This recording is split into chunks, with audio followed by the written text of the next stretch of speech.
Hello. That's far too exciting for what's to follow.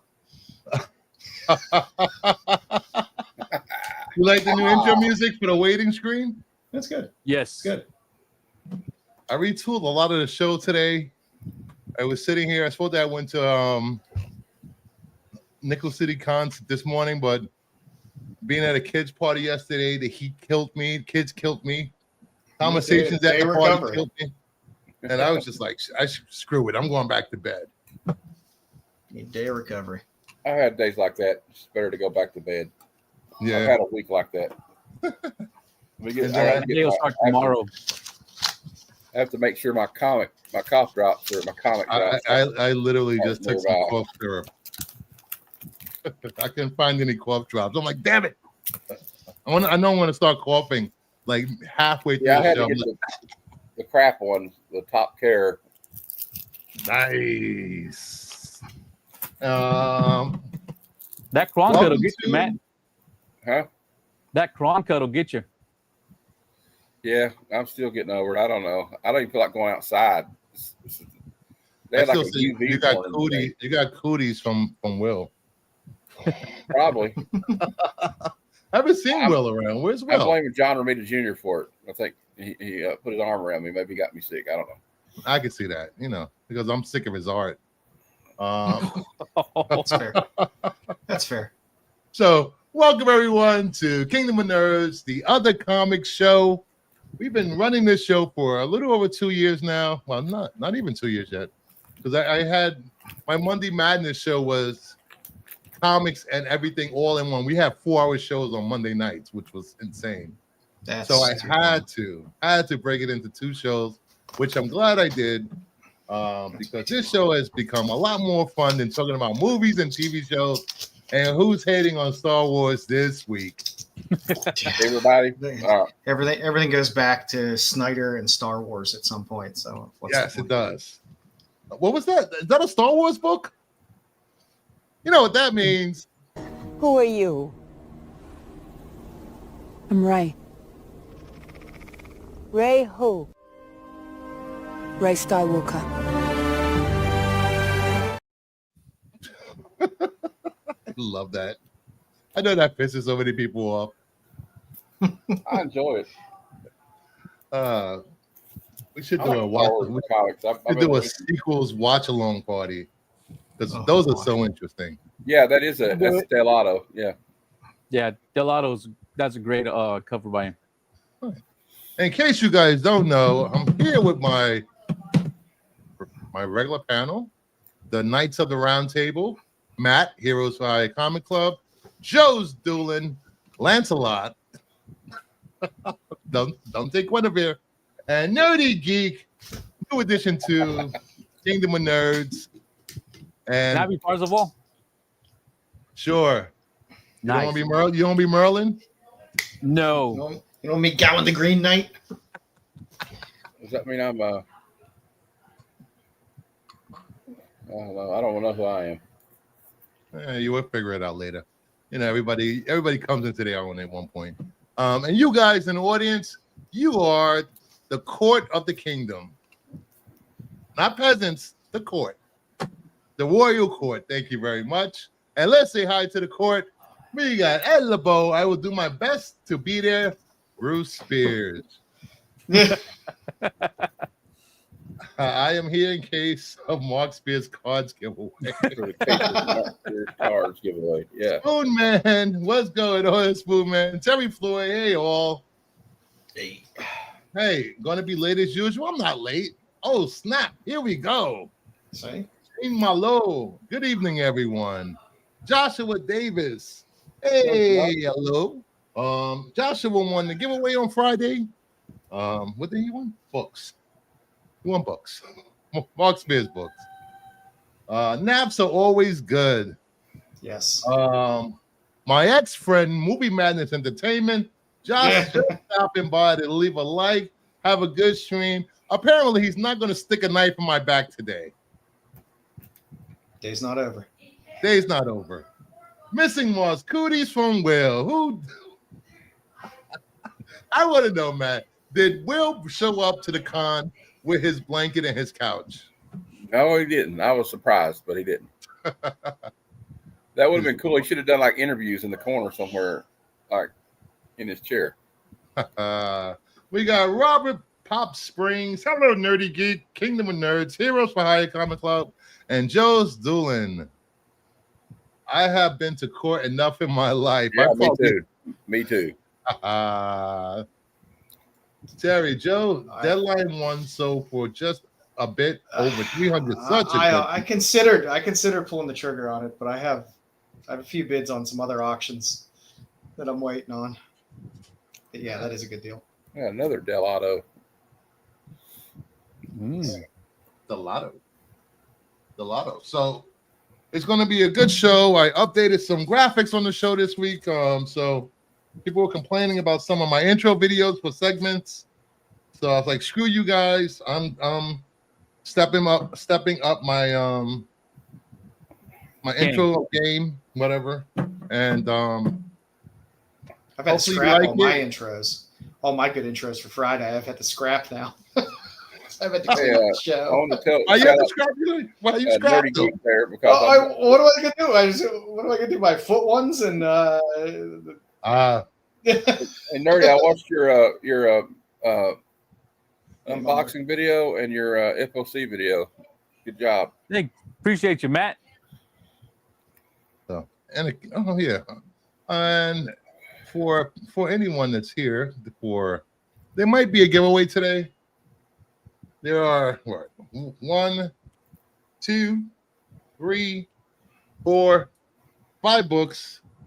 Actually, I'm gonna call this the new collector starting pack because these are all number ones. Actually, wow, I didn't realize until now. So if you want to enter the giveaway, you must be here. And while you're entering the giveaway, hit that like button. Thank you very much. And subscribe to Heroes for Hire Comic Club. Subscribe to Joe's Doolin's channel if you want to see some feet. And subscribe to Nerdy Geek, new fledgling channel. Yes, very fledgling. Hashtag bloody Sunday. Okay. Because there are blood in the waters. There's some Red Sonja, and who knows? What's this? I thought about bidding on it. There's supposed to be some Spretas coming over just to see. Yeah. Hashtag bloody. I don't know if the giveaway will work if you're watching on Nerdy Geek's channel. I've never had this work or haven't worked, but if you're at Nerdy Geek's channel, come over to Kingdom of Nerds and enter hashtag bloody. And if you're watching my show, go to Nerdy Geek's channel, give him a like, subscribe. I'm trying. AARP. Spoon Man said bloody hashtag bloody AARP. That's when you break a hip while you're having sex. Jeez. What? It's a family show. It's a family show. Just remember that's a family show. What kind of family show is this, though? I don't know. Who knows? If I have family watching, I apologize for Bruce. That's fine. That's what I'm here for. We'll leave. Wait, is it 10 minutes in? We'll leave all the penis and vagina talk till the end of the show, so you have time to turn it on. I learned about that from Cliff yesterday. What, pussy? No, the whole thing of not saying anything bad for the first 10, 15 minutes. Yes. Well, I screwed up. I screwed. I dropped the F-bomb 30 seconds into my stream at 6. So. Yeah, I can't go 15 minutes. I'm sorry. Speaking of bussy, we are expecting Cliff to arrive at any moment. So if you have family and little kids watching this, you might want to take the kids out of the room. You might want to, or give them the earmuffs. Just say earmuffs. Hey, welcome, buddy. It's never a family show. I always say that. And speaking of pussy and busting pussies, we have the diva, Cliff on Comics. And we're 7 minutes. We're 11 minutes in, Cliff. So let it fly. Just let it fly. Let it go, Cliff. Let's go. 11 minutes in, and here we are. My goodness. I think that's the real reason he's late. He wanted to make an his mouth. entrance. Yeah. No, it's not. Trust me. Drama queen. And he is didn't want to wearing have a to red edit shirt himself. for the giveaway. Bloody is the hashtag. So I caught your show earlier, Council of Comics. Yes. The discussion about works Riri? of fiction being able to change the author's work. Yeah. If they sell the rights away, blah blah blah blah blah blah, Or whatever. Like what gives you the rights, blah, blah, blah, all that stuff. And I just thought it was a little. I don't know. If you're getting compensated for your work and you sell the rights to it for 5 years, whoever buys the rights, who owns the rights at that time. but that was my argument. That's the reality, right? Yes. Sam is speaking from a place of, but should that be okay? Right? Hey, Robert. Pops. But anyhow, and I was speaking from a place of it doesn't matter if it's okay, it exists. Yeah. And that's where we're at. You know? That's what it is. And all I can hope for is that we get entertaining and interpretations and quality interpretations of work, right? We Yeah. would all love for Riri to turn on her AI and for Tony Stark to be there. We would all love that, okay? And Robert I like Downey- Natalie. and I like Robert- Natalie. Now he's Right. awesome. I like Right. Natalie too. I like Natalie too, thank you. But we all know Robert Downey Jr. would also like a $60 million paycheck to do that. Yeah. So- Very true. Very true. It's just kind of like, yes, there's a great story there that we're just not going to get or see. But I feel working with what they had, it was brilliant. Also, I'm like, Sam, this is fiction. He's all into Tony downloaded his consciousness. So Tony, and for the sake of story, this means Tony isn't particularly dead. Sam's like, no, you're dead. If it's a downloaded consciousness, you're dead. And I'm like, number one, we don't actually know. Number two, it's a work of fiction. If that's what the fiction writer is telling us, that's the reality of that story, right? Yes. Who gives a shit? That's my biggest question. Who Well, gives you a know shit? what? Do you know what? You want to know, Joe? Everybody gives a shit. Everybody Otherwise, gives we a wouldn't be on YouTube right now talking about it, Joe. I just We want to could be. say- I've said it numerous times. I want to be entertained for the hour I'm watching it or whatever. And Yeah. if I get that out of it, I'm fine. I'm fine. Right. But I mean, he is overall enjoying the story. He is just going through the whole, number one, separating his life expectations from fiction, right? And separating his life expectations from the reality of how our world works, Yeah. which I don't necessarily approve either. Like Tolkien has much stricter constraints on that estate, right? Yes, changes were made, but they were all made within the within the constraints, right? So, like, even Rings of Power, whether you love it or hate it, on Rings of Power, right? They are working within the constraints of what they paid for at Amazon. Yep. Right? And like, did you love it or hate it, or mixed? I love Rings of Power. That Yeah. second season was just insane. Oh yeah, the thing is, like, I feel like they had to I find don't like all themselves, that nerdy shit. and that's why you're here, right? And that's why all that shit is Damn behind you. Listen, if Star Trek fans got upset every time they changed something or wrote something or changed the character, there would be no Star Trek. Listen, Star Trek fans get are pretty useless. hot. Star Trek fans get pretty hot, and you know it. I know. Well, that's because of And that's fair. New They Trek. have valid. Many have very valid complaints about modern Trek. yes, But and it they- is what it is. We have valid complaints about everything. Yeah. You know, and like I certainly don't think, like with Wakanda Forever, I certainly believe those people work in the film. Ryan Coogler, he came in with a strong story from a place of grief, right? But ultimately, although many people enjoyed the film, it made 850 million. People went to go see that movie, right? And they went back to go see it. And a lot of people went back to go see it. And I am a defender of the movie. It definitely has a lot of good qualities to it. But also there is the fan base is quite spoken on how they wish that T'Challa had simply been recasted. You know, it's more than a small vote. It's more than a loud vocal minority. There's a large base of like, you recast everybody. Why couldn't you do this for us? Right? Why did we have to sidestep the Black Panther? You know? So, and I respect that, you know, but I feel like this is one area where I feel like people were coming from a good place and it didn't work out, versus other times where Marvel just was pumping stuff out and not thinking about the quality. I'm sorry, Disney, right? Because, you know, it's a cloud of problems there. Yes. Anyhow, hi everybody. Hi Nerdy Geek. How are you? After all that, all I can say is I like the show. And I do like the show. And I like the show. And each episode is better than the last. So Yes. by the time we get I agree with you on that. I mean, the way I feel about any of this shit anymore is I'm not the final arbiter on what's good and what's bad.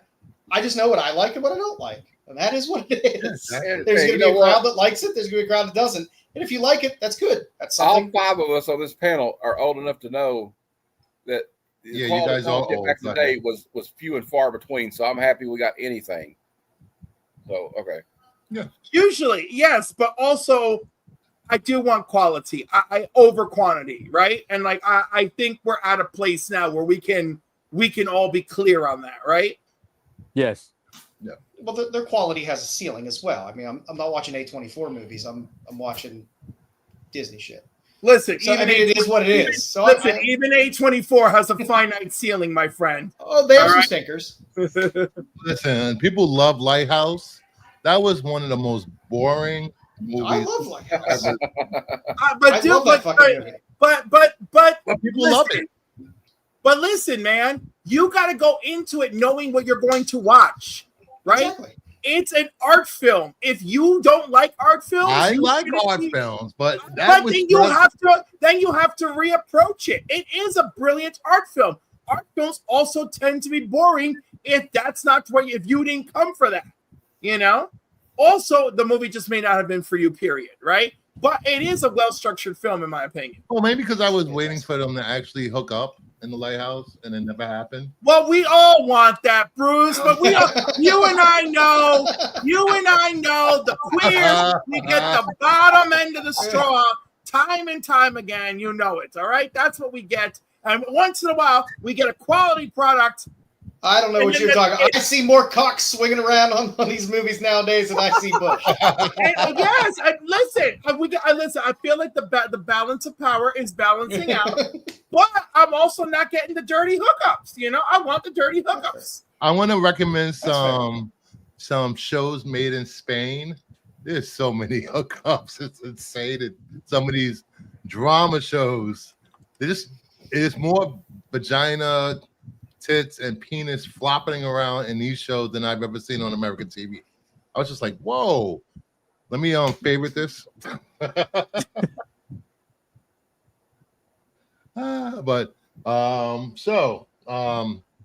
Should we get into the show and talk about stuff besides Disney? We're not in the show yet? No, this is just the pregame. Okay. And so let's get into the show. I know I have a thingy for stuff. Oh, here we go.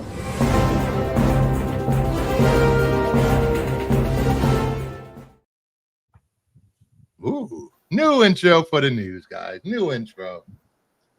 So today we have Jude Law will reportedly appear in multiple upcoming Star Wars projects. This is just a rumor. This hasn't been proven, and I really enjoy his character in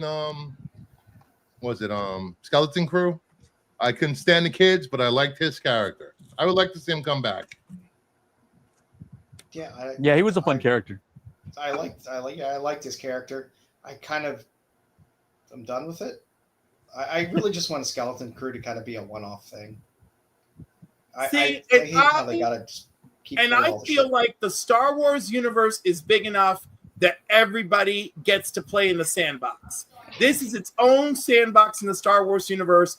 It has a nice time. It has its own audience, and maybe we could just be happy with that and call it a day.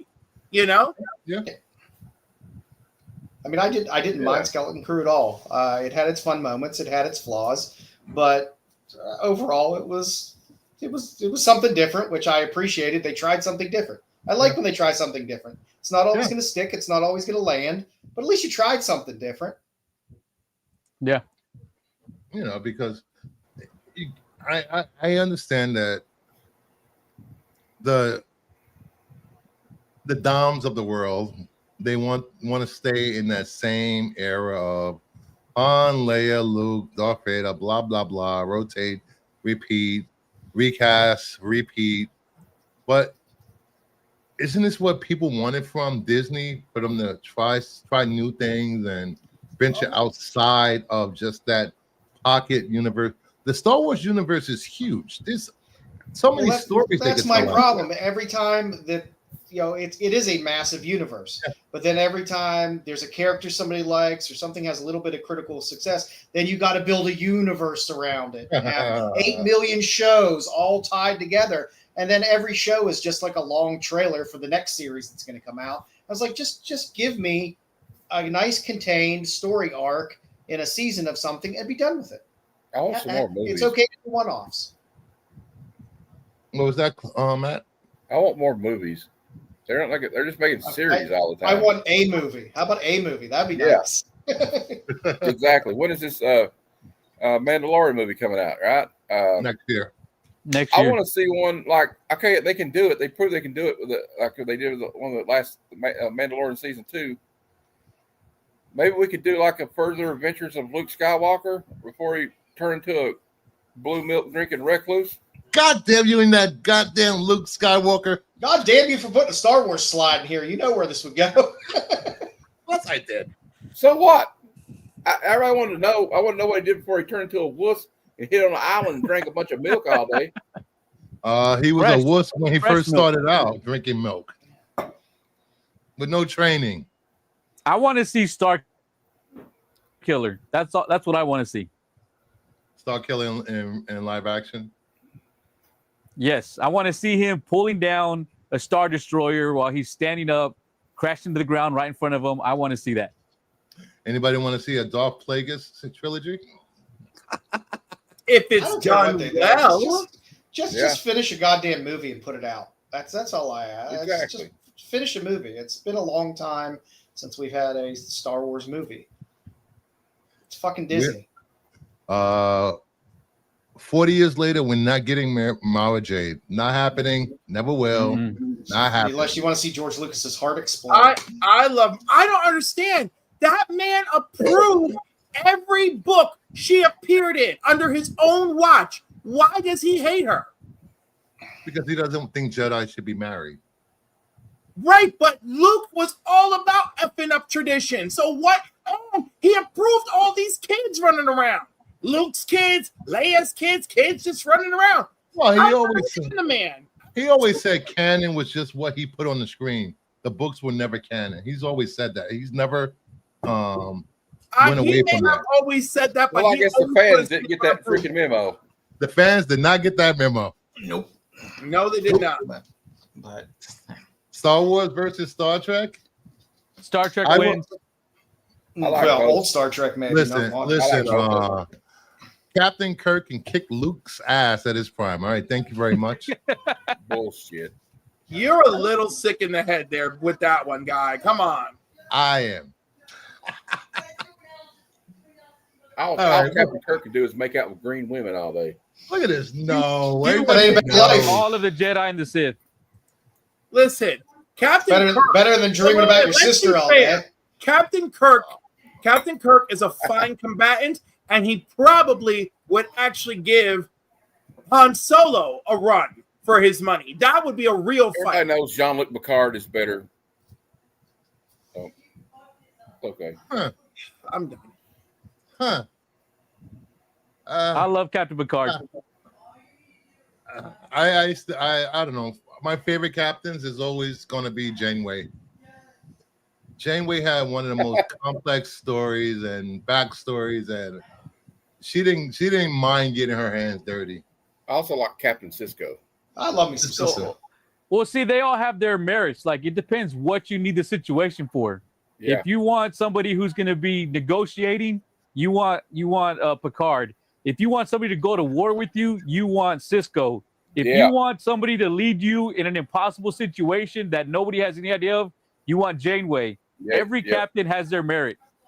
Well, I like Next Generation Picard because he hated children, but then they just all right. They kind of let me do a little PSA. Joe has children. He knows what he's talking about. I love my children. He just hates everybody else's Just other children. people's.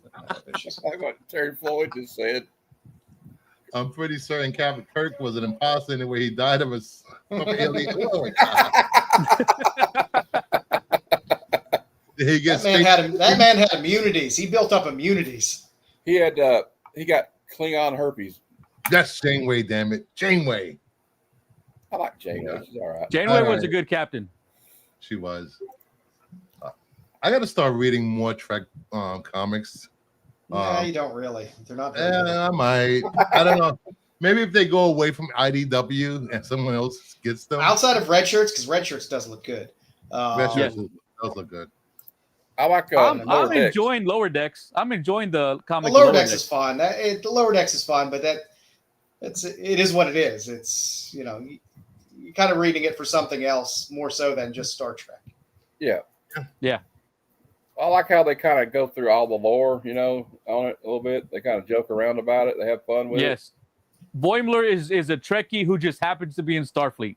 Yeah, exactly. All right, moving away from Star Wars and all this goddamn nerd talk. Wait a minute. What? So we can talk about comic books? That's more nerd talk, too. All right. James Gunn says no one can tell Clark is Superman because he wears hypno glasses. Really? They can't see that. They can't see that lazy eye. They can't tell that they both have a lazy eye. Jesus Christ. A lot of people wonder why no one ever figured out Clark's identity, man. It's been from his super hypnotism to hypno glasses over the years in comics. There's been different explanations. Am I correct, Cliff? Yes. Is that it? Yes. Yes. Well, I was going to say, so there's the hypno glasses, there's Clark's stature versus Superman's stature. My favorite, John Byrne's excuse, which as soon as he got his hands on Superman, he knocked it right out of the park with when Clark is Superman, he vibrates at super speed so that no one gets a clear picture of Superman. Yeah. That's pretty good. Well, if you believe Superman 4, The Quest for Peace, he also has magic lips that give women amnesia. Yes. Well, that's Superman 2, by the way. And then Superman 4, the We Ran Out of Ideas movie, let's rehash them and add in a nuclear war theme to entice Christopher Reeve, give him a nice paycheck, and then screw him in the end. The poor guy. Yeah. I watched Superman 4 almost every day when I was a kid. That being said, I have not seen it since I was a kid either. Then don't watch it. It'll shatter your image. That explains a lot. I know. That explains a lot about you watching that Superman 4 that many times. That's all I heard, man. I didn't have cable. I was able to record what came on TV. Superman 4 came on. Yeah. It's only 8 days left until 9 days until a lot of people can see Superman in the theaters for Amazon Prime. I'm gonna see it Tuesday. I'll be there. I'll be there. We should do a review stream that's Wednesday. No, let's do it that night. I'm watching it that night. I won't be home. I'm spending the night out. Damn it. Fine. Wednesday morning. Wednesday. You work Wednesday morning. I do, but I'll just stream from work and hope nobody bothers me. And I'll have to have my camera off because I can't show the shop floor. I think as we've seen, there have been many iterations of Superman done in television, radio, movies, and everyone's had their different takes of Superman. Those Superman for that time was what people wanted. We really haven't had a comic book accurate Superman, or have we? No. I don't know. Think so. I feel like comic book accurate Superman is close. In Superman and Lois. Yep. If any of you I was read thinking how of the movies. ridiculous If you're Golden Age going by Superman that, yeah. books were, who cares? Yeah, It says here that the super hypnosis glasses first appeared in Action Comics 32 and 33, published in 1940. The ability later resurfaced in Superman Volume 1, issue 330 in 1978. Oh, there's Kevin. Hey, Kevin, what's going on, buddy? Okay. The first 5 minutes of Superman and Lois is the best Superman I've ever seen. Superman and Lois show was Good series. Such a good series. I still think my favorite part was when Clark went into the diner to confront the kid that beat up John. Was it John? Yeah. Beat up John, and he was just so imposing and just like I was scared watching that. That was that was a very well written scene, and Tyler Hoechlin can bully me around any diner he wants. Hey, the scene, the scene I always loved about that show was the one where that guy that had a problem with Clark and suspect he's Superman went in there to try to shoot him to prove he was Superman. And he just sits there and he doesn't do anything. He just lets the bullet hit him. He rips his shirt open. I thought that was cool. Yeah, Mama Bear. Action Comics 32, you said, was Hypnoglasses. Yeah. And I think Hypnoglasses were, again, in the 80s it was used. And I don't know. Yeah, in issue 330 in 1978 it was used. 3 or 4 times. But it seems like this Superman that's going in this film, played by Sweat, will be a mixture of different era Supermans rolled into one. Yep. I'm looking forward to it. I'm gonna see it Tuesday, and I'm gonna go back Thursday and watch it. I'm going Tuesday, I'm going Thursday, then I'm going Friday, and maybe Saturday. Let's hope we're not canceling our tickets for Thursday after Tuesday. Oh crap! I can't go Friday if I go early enough. Because I do have Jeopardy will be back July 11th. Matt is the reigning champion. So far we have Matt, Jeff, and I don't know if I have a third contestant yet. So if anybody wants to be a third contestant, Pete from Renovision might pop on as a contestant, but I will need a backup for Pete. If anybody wants to come on, Cliff, Nerdy, Joe. I'll be there anyway, so if you need a backup, I'm already going to be there. Okay. Good. And next slide. There you go, Bruce. Go every day. All right. Next up, we have YouTube is testing AI-powered search results and an AI assistant to explain the plot of videos before they watch them. It's currently available only for select YouTube Premium members. This is lazy as fuck. If you need an AI to tell you about a video before you watch it, well, what are we doing here? What are we doing with AI? It kind of solidifies my conspiracy theory about the dead internet theory, though, that 50% of all comments are made by bots. I can see all that. social media platforms. Yeah, I can see something. Yeah. I mean, I guess that's fine, but I don't know how they're gonna sum up some of those shows. 4-hour, 5-hour live streams that are just rambles. I agree. Boo. See, it's like boo. Boo. So what are they going to do? This video has got 5 nerds talking about AI on YouTube. See, for something like this, I don't think it'll work. But if you're trying to look up one of those how-to videos, and it's 30 minutes of them telling, and their explanation is literally 2 minutes long, but they make it 30 minutes, I can see that. That would be nice. I mean, I'm all for AI-powered search results if I can type in prompts of what I'm looking for in plain English, and it will translate that far better in terms of what it's searching for and the results that you get. That's nice. I can care less about explaining the plot of videos. I'm not a dumbass. I can, because a lot of YouTube streams, they a lot of them don't have structure, don't have topics, and just people hanging out, and a lot of them just have a clickbait thumbnail, and then the show's about something completely different. Leave my thumbnail God, alone. don't talk about your friends like that, Joe. Listen, my thumbnails always have something to do. It wasn't talking about you, sir. I've only done that once, or maybe use AI to make times.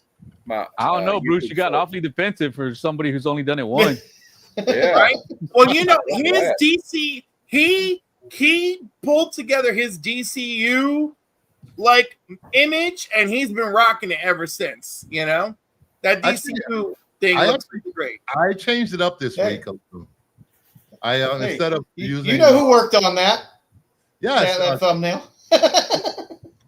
I just sat back and watched them work on it.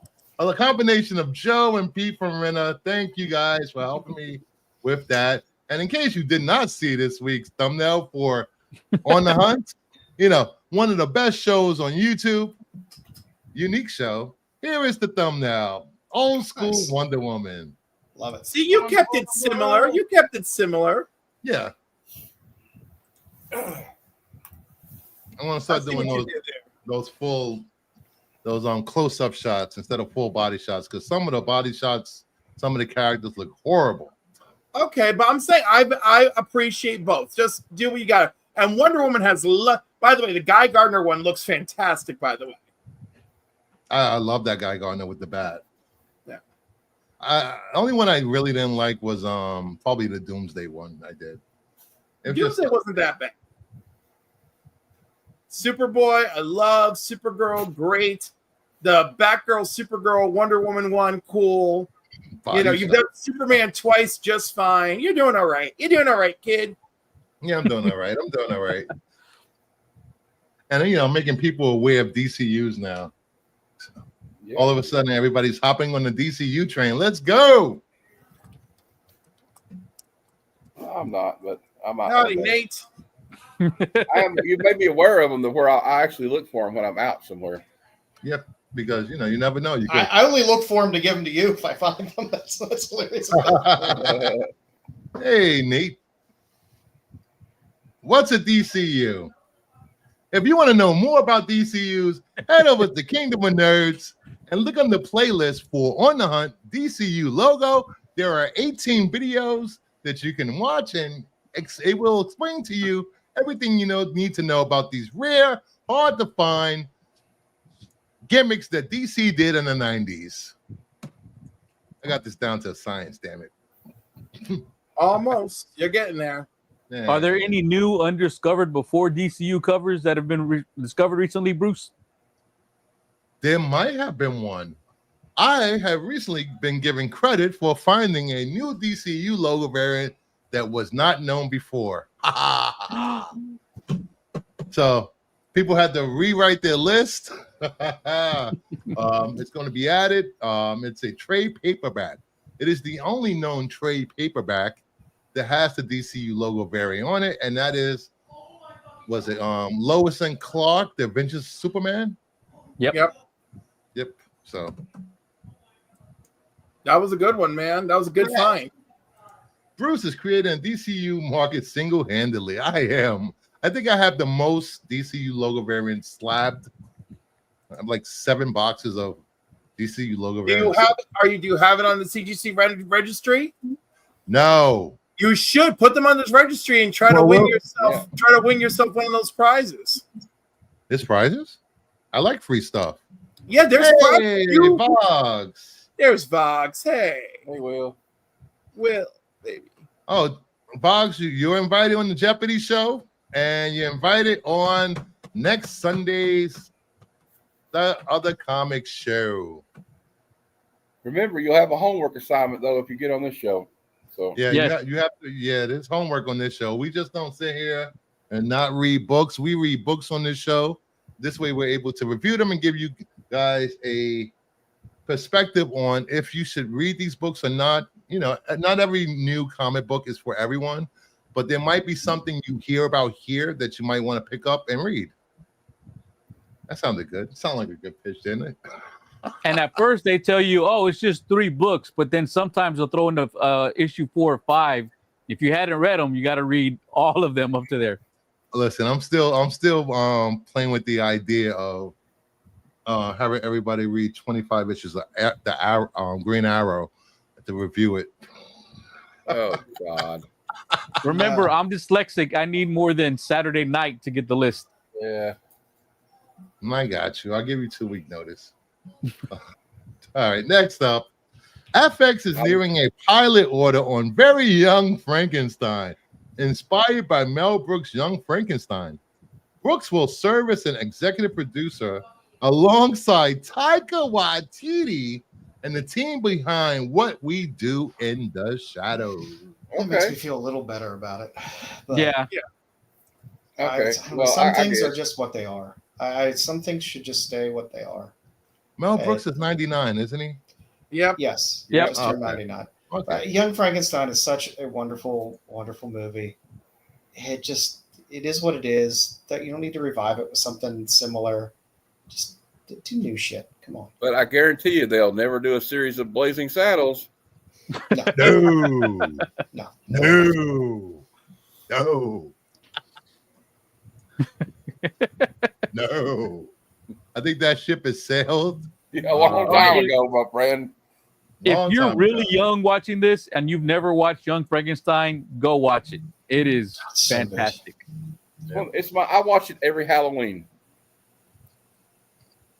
And go watch Blazing Saddles too. Yeah. All right. But be prepared. And Be wear some prepared, pearls 'cause so it's you not- can clutch them. Okay. If you're a millennial, wear some pearls so you can clutch them. All right. Yes, yes. And then you'll find out where all those memes come from too. Yeah. You'll realize that Gen X was raised kind of hardcore. I know I forgot something. Before we move on to the next segment of the show, pickups. I'll make this quick. I went digging at a store Saturday in the boondocks of New York. It was a 2-hour drive, back roads. There were cows, there were horses, there were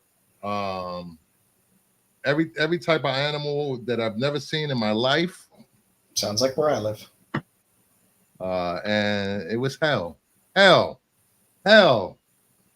know, people want to, got one lane for traffic on these back roads, and you got some dipshit freaking tailgating for like 4 miles. Bastards. All right. Got Green Lantern 18. I dug out these dollar boxes, $3 boxes, $4 boxes. Lost Boys Reign of Frogs, #1. Batman, Captain America. Man of Steel 57. Ooh. Ooh, DCU. Yes. Man of Steel 30. It was in a poly bag and comes with a whole bunch of stickers. Oh, Yeah, yeah. with of Battle course. Lobo. It says, build your first ever do-it-yourself comic. Just put the stickers on the cover.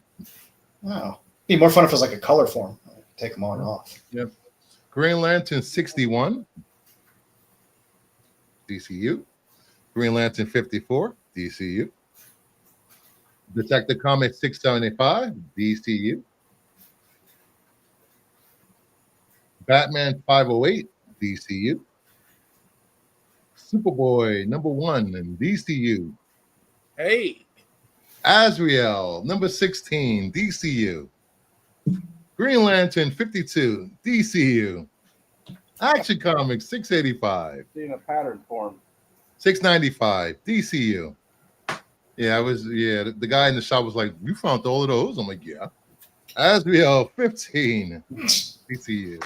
Shadow of the Bat, 25, DCU. Robin, number 7, DCU. Robin, number 9, DCU. Green Lantern, 21. Generation Hex, Amalgam. What? Yeah. That's the one they won't reprint, right? They won't reprint this one. Right, because the writer is a not nice kind of person who does not nice things to young people. Yes. Oh, not good. Not good. Ed LeBeau said, can I get the stickers? Sure. As a matter of fact, Ed, I will send you that Man of Steel 30. You can have it. It's yours. Battle of the Planets, number 3 from Image.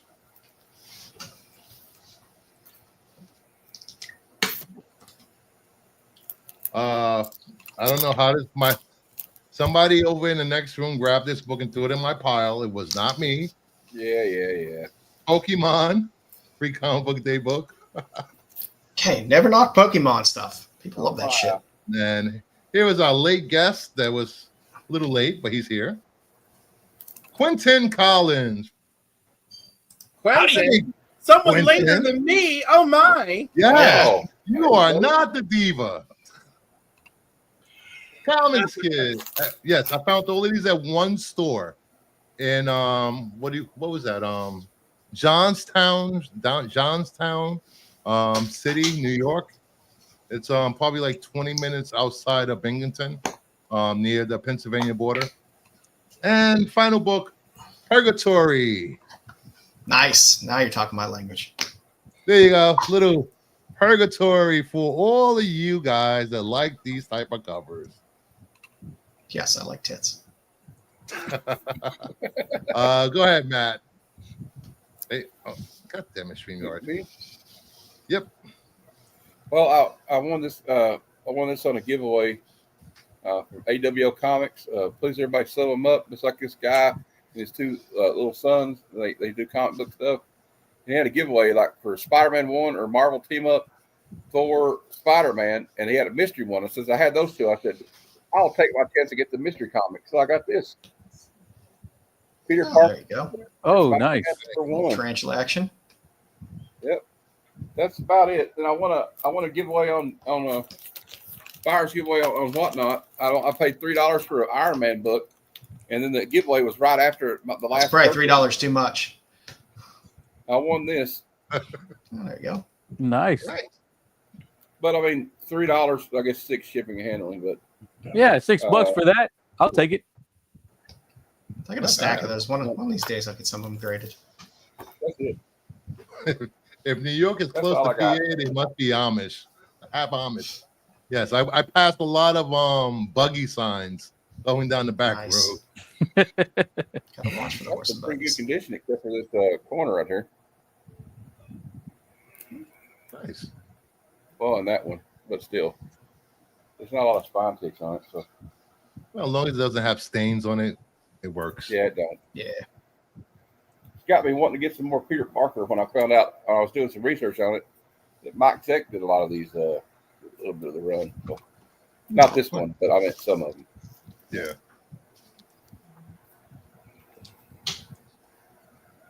Okay. All right. You can take me Joe? off the screen. Oh, sorry. Wait, sorry. Go ahead. Well, you can take me off the screen now. All right. Joe, what do you get? All right. Well, my one non-comic pickup this week: little skate deck, little Tigra, Fire and Ice, Holy crap. from Frazetta Girls. So, Oh man, That's amazing. I wasn't going to pass this up. It was on clearance for $40. So I was like, oh shit. That's not bad. I mean, I love Fire and Ice. I love Tigra. I have no need for a skate deck, but I wasn't going to pass that up. 40 bucks. Look good on the wall. Yep. Let's see. I got picked up. Mystery is a great old series. It's fantastic. There's some wonderful covers in there as well. A little Ickpot. What was that? Was that Zombie Tramp? Yeah, a little Ickpot. Ickpot Zombie Tramp. A little Sour Acid. A little Rockalin. There you go, Bruce. This will make you happy. There you go. Ooh, Fred, little Cersei. bondage. Little Cersei. Cersei, Cersei action. Is that the first appearance? It's the, The new Cersei? well, I mean, the newer Cersei. It's the first full appearance. It's definitely a full appearance. I picked up a few of these. Ooh, We're talking Bruce about Timm. Red Sonja. Little Bruce Timm, Red Sonja. Let's see. We're talking about this today. Pick that up. I'm not shilling out for the ratio. I do enjoy this series out of Alcatraz. It's a fun read.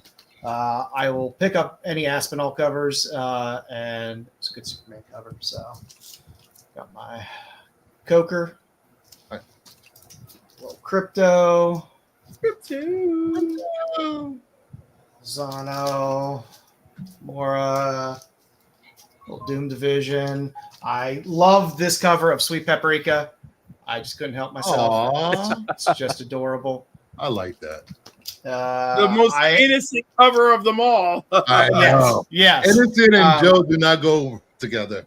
I am picking up all the Phineas and Ferb crossovers. A little Lotte, a little Amare, a little Jay Lee, a little more Crypto, a little Psylocke, Wempool, little Joe Picar. Don't worry, I covered it up for you. Thank you. Thank you. A little, I'll put one finger over her butt cheeks. This was Midnight Cafe. This was a Kickstarter. This is. Why you got to put your finger there, Joe? Why is the finger Joe's there? touching her butt. Joe's touching her butt. That's a Greg Hildebrand cover. And between this and the heavy metal that just came out, it's probably his last cover before he died. So. Oh wow. Little Lilith, Sotomayor cover. Flesh-eating cheerleaders from outer space. Joe Picar. Yeah, I ordered that one. I ordered the dirty one though. I knew you would. I got the dirty ones too. I'm just not showing this. Little Lola, XOXO. A little more Lola. I love Jeff Lemire. Minor Arcana. Mm-hmm. That's a cool cover. And some seasons. That's what I got. Nerdy, what do you got? I don't have nearly as much as Joe did. No one has nearly as much as Joe. I picked that one up. I know a lot of people were like trying to pick it up not too long ago. I got it for like $5, so I'm like, all right, I'll grab it. Hey, you don't love White Rabbit. I like White Rabbit. I love me some werewolf covers, so of course, a Carnage trying to take over werewolf. I'm taking it. Heck yeah. I hate to think you wouldn't. Deadpool and Spider-Man. I like this. I like the series when they teamed up. It was fun for me. Yeah. Thank you, K-Pop, for the raid of your viewers. Thank you so much. Thanks, If sir. you haven't subscribed to K-Pop Junkie, Katie, please subscribe to her channel. She does some great interviews over there. And then I picked up another copy of the 1 in 25 Godzilla and Superman. I love that ratio. I love the scale of them too. And I was able to get this for pretty cheap, so I grabbed it. Looks great in the clear backing board. Ooh. Oh, cool. And I just finally got these in. The Will Jack There you go. You got your Will Jack Kill signed. covers. Yep, signed. Can you cover those nipples, please? Those nipples don't need to be covered. They're fine. They're already Yeah, covered with they're fine. clothing. There you go. Now, thanks, Bruce. You ruined the whole, Now I want to see them more. whole show. If you're looking for a signed set from #1, I have them on eBay right now. And then my favorite artist ever is Michael Turner. So I was able to pick up one of these. Really nice. And I got a 9.9. Holy! Oh, nice. Civil War #1. Nice. Hey. Yeah, So I love Get a that. little bump because they're doing some facsimiles. Yeah, so I was so happy to grab this one, but that's all I got. Nerdy's on the FBI list now. Turner's Bay. All right. What? Cliff, what do you What got? did I just freaking hear? What? That Nerdy's on the FBI wanted list? No, something about Michael Turner. May he rest in peace. Michael Turner is Yeah. Bay. Yeah, he died. Yeah, he's been dead. Oh yeah, no, he hasn't been. But no, I was there for his last Wizard World Convention, and it was just sad. Boy, all right, once so you of course, see your boobs. all my big scores are gonna be from what do you call it there? Heroes Con. So of course the Comics Curing Cancer art book. Yeah. Still available now on Big Cartel. All right. And if you missed out on this, there's other Big Cartel items you can buy to support Comics Curing Cancer, as well as the art book. So please check that out.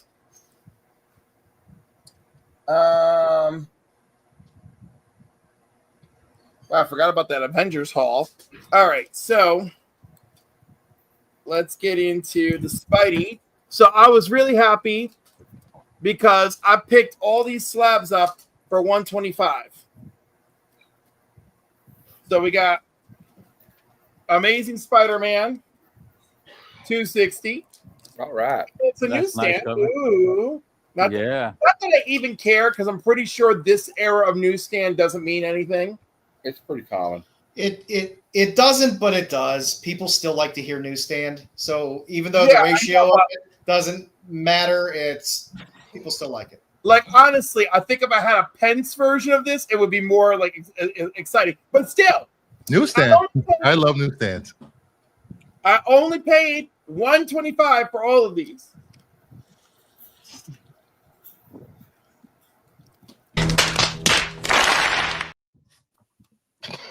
Ooh. it's a nice one. I like that one. Goblin. Nice.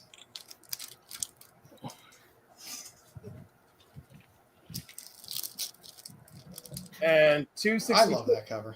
I That's a love great that cover.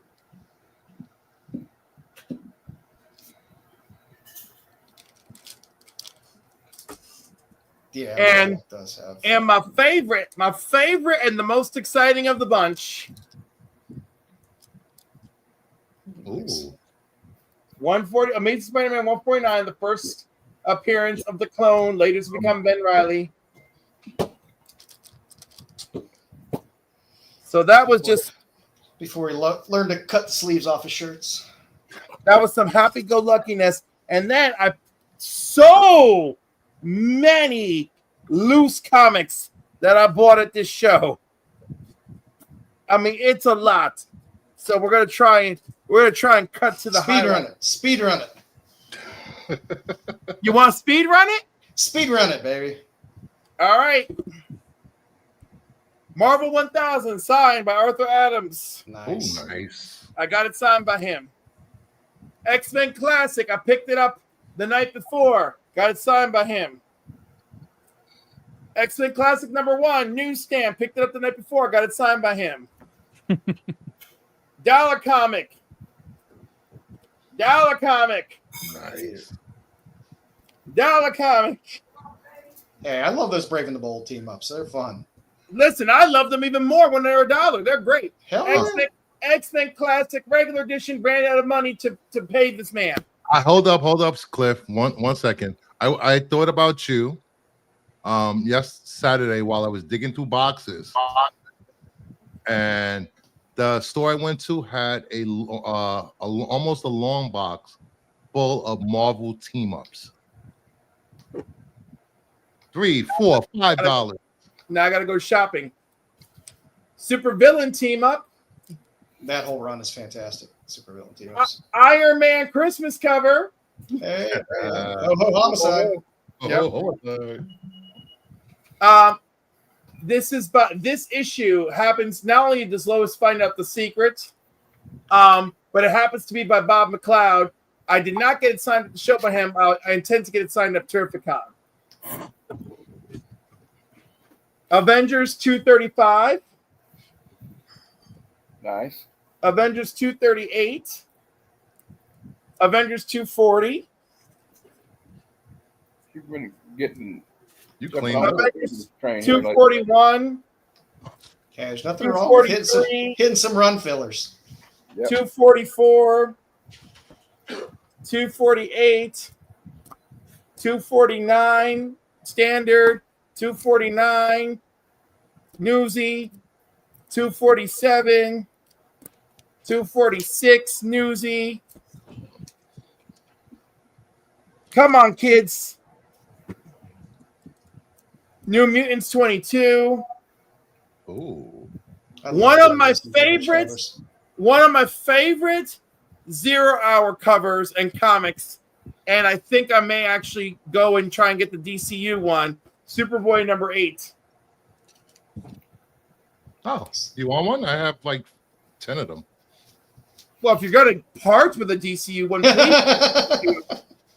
Listen, I'm going to start whittling down my DCU collection. Avengers 180. Radiant Black number 1, and I'm pretty sure it's a first print. Ooh. Oh, I got so many of those Radiant Black. Yeah, Radiant Black number 1, and again, I'm pretty sure it's a first print. Different cover. It is.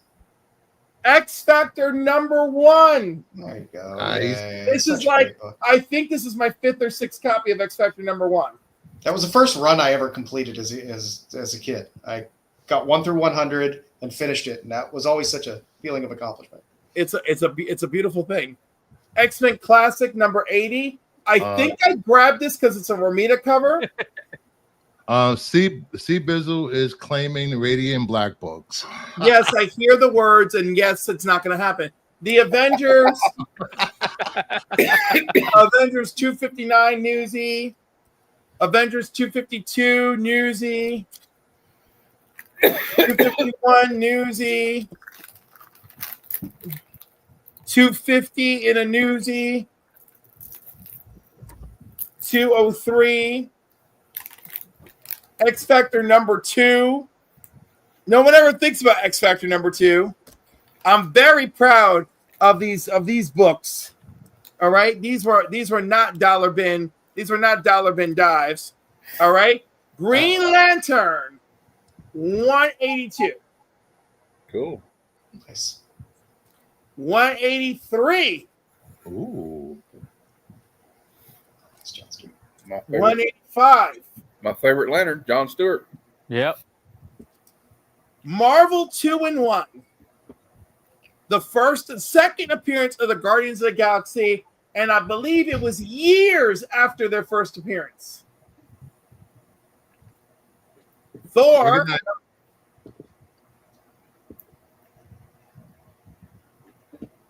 Take care, Cranberry Langers. All right, 246 on Thor. Number 48 for Marvel Team Up. Nice. Marvel Age number 58. Our first look at the Horsemen of the Apocalypse. Of Apocalypse. Another Web of Spider-Man number 3 newsstand this time because I'm trying to get them.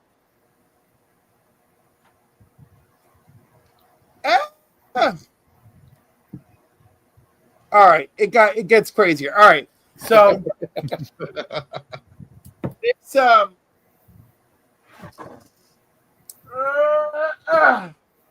so this Adventure Comics, I grabbed it just because it's a Phil Jimenez, but like, look at the laziness of the dollar bin. Oh my god.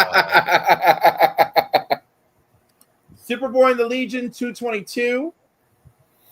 This is where the book starts to shift into actually being Superboy and the Legion. 223, they're battling the Time Trapper. 227. You love your Legion of Superheroes. I do love my Legion of Superheroes. Thor, number 400. Oh, I got that. Sitting Thor. back there from I was little. Thor 382, the 30th anniversary issue from when Thor took over the title. 424, 401, 408, for $80. And every time I look at the spine, I can see why these are dollar books. Every time. Rolling And crackling. All right, some of these were pretty good looking though. 404, and you notice that this is an homage to when the Hulk appears in the Fantastic Four. Yes. I think that's neat. That's pretty cool. Marvel Tales 108. We're back to a dollar book. Oh, we've been in dollar books actually. DC Special number 18. Now I want to get the last DC Special because the last DC Special is actually an original story about the All-Star Squadron.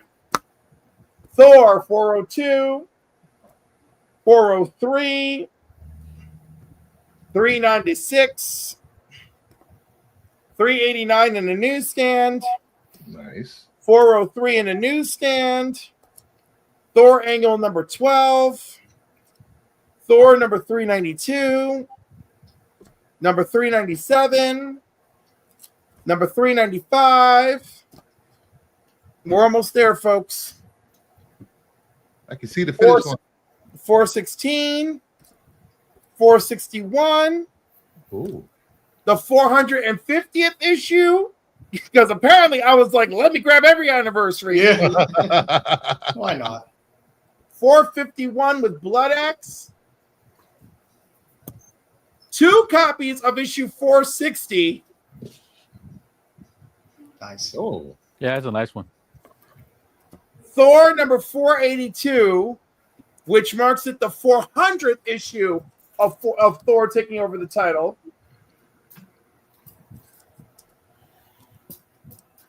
This was a gift from J.S. Brooklyn and his wife. This is X-Force number 116. It's from Nice. 2001, and it's the first male-on-male gay kiss in Marvel Comics. And that's it. We did it, folks. We did it. Woo! There's a few things hanging up in my bedroom because I really, when I did everything, Dollar Bin and Cliff dropped $100. Let me tell you, the Dollar Bin was buy 30 for $20. What? Nice. That's always nice. That's nice. I like volume deals. Me too. And one dude really put the screws to me on it. I was very upset. Also, Lady Fantastic gave this the first appearance of the Huntress to me as a gift. Nice. Nice. I gave her a bunch of Legion stuff I wanted her to try out. Clarify which Huntress. Which Huntress? Yep. The original Huntress, daughter of Earth 2 Batman and Selena Kyle. There you go. And also, I picked up this Superboy, number 172. And there's a little Legion story in the back where Cosmic Boy is fighting a fake Cosmic Boy and calls Superboy to figure it out. So Superboy throws a metal block at the two of them, and the first Cosmic Boy repels it at the other Cosmic Boy. And the other Cosmic Boy is like, no, my magnetic powers aren't working. And Superboy is like, that's right, because you're the real Cosmic Boy. How did you know? This thing is made of plastic, you know? So I love that. I just love riveting writing in those books. Riveting. Listen, it was very cute, you know, but it was actually Mordru. Mordru was running around disguised as Cosmic Boy, tormenting him. All right. Before we move on to Quentin, just a quick reminder: if you want to be into the giveaway, you head over to Kingdom of Nerds into #Bloody, and you can go back to Nerdy Geeks after you enter. Just make sure you're here to win. He needs all the views and the watch time. And oh my God, I'm a terrible person. Welcome to the Kingdom, Quentin. What do you got for us today? Well, I'm not gonna do the Cliff show because I'm gonna tell you, I got 2 short boxes of dollar books last week. Wow. Nice. And some of them are ridiculous, some of them are dollar books. But I'm gonna start with, I bought this because I like the old Blackthorn 3D books, and I like 3D books in general. Hell yeah. And I bought this because the guy said it's a 3D book. Okay. It's called Forbidden 3D. I thought it was going to be a 3D book. You know what this is? This is the story of comic book burning in the 1950s. Oh. Oh, This is literally, it was published in 1993. There isn't a 3D thing about it. It is, I don't know why they called it that, but it is, it starts in the front of it. It is a comic book, but it starts in the front of it with a prose section that starts as, it was a balmy night in a quiet Midwestern town. And they tell about how comic books made all the kids use drugs and turn violent. Does it go into all the seduction of the innocent stuff? It does. It's crazy. Nice. And I'm like, why did I never hear of it? And it's cool to have in my collection, but it's really not 3D. So Dollar Bin, I pulled this off. Oh, nice. This is the first Kid Omega. And in the new X-Men. Yeah. I got this. I don't know why. New Mutants 25. I do not buy new comics typically, but if they've got covers, it's all cover buys to me. Amazing Fantasy 2. I love her. I love Aranya. That was such a good I pulled these two off, which the guy put them in bundles of 5. So I got 5 Hulk books for like $5, and this was one of the 5. Wow. Nice. Got the first Thunderbolts, and then the next thing was this was the 5 that came. The other 4 were random as hell. But this Marvel .1 first Sam Alexander, I couldn't pass it up. Nope. We have beautiful. Little Howard the Duck I love action. I love Howard the Duck books. Most of these came from the same guy, little Howard the Duck action. Those were lotted together because I guess Howard. That's a cool The cover. one. I like the Galactus cover. I realize that's I don't think that's the first print, right? And then the first Victor Zaz. Yeah. Nice. And so the guy had it, and like 5 minutes later, he had the collector's set. Oh, there you go. Still in a poly bag. I was like, okay, well, I guess I got to have that too.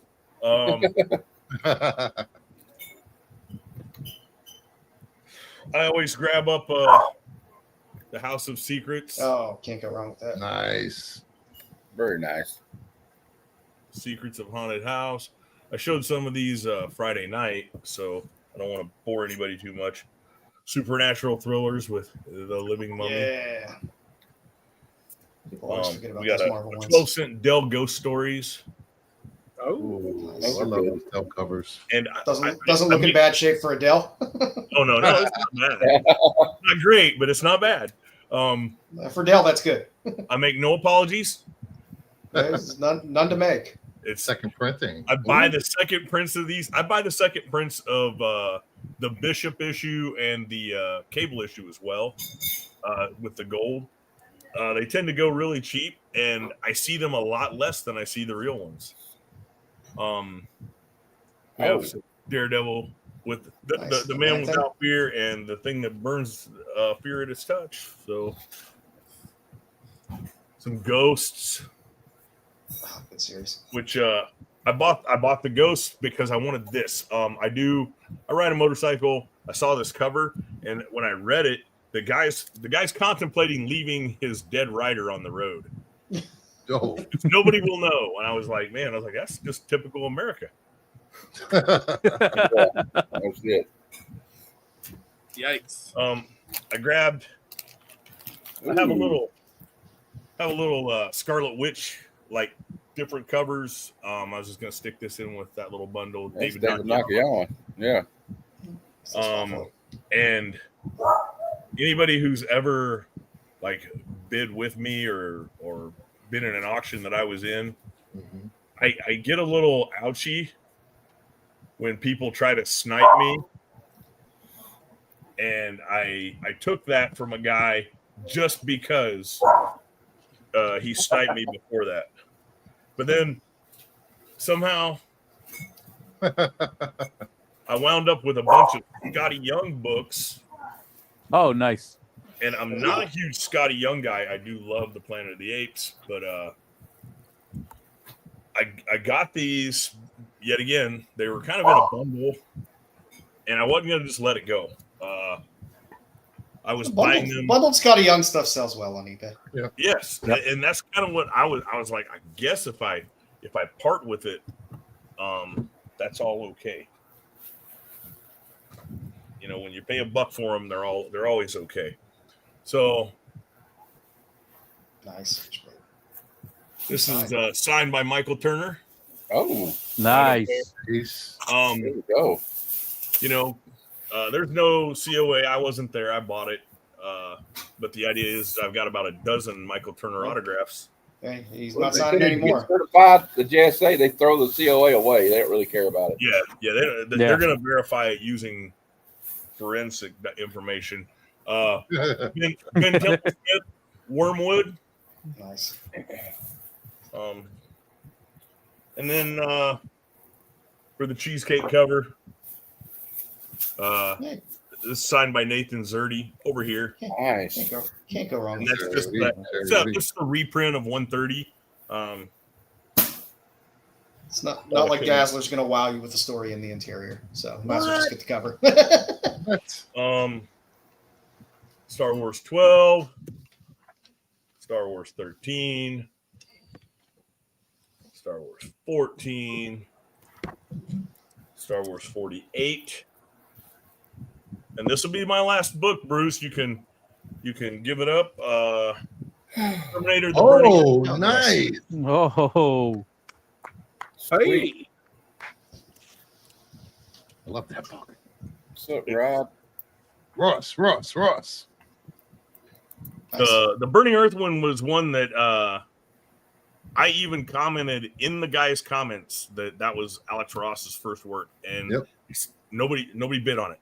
Nobody wanted really. It. So That's crazy. Well, it's their loss. Your game. Bro. Yep. All right, moving to the next. Real quick, Bruce. Yeah. Every time you guys said Young Frankenstein in my head, I said Frankenstein. Frankenstein. Frau Blipper. So, what's next? We have some comic reviews.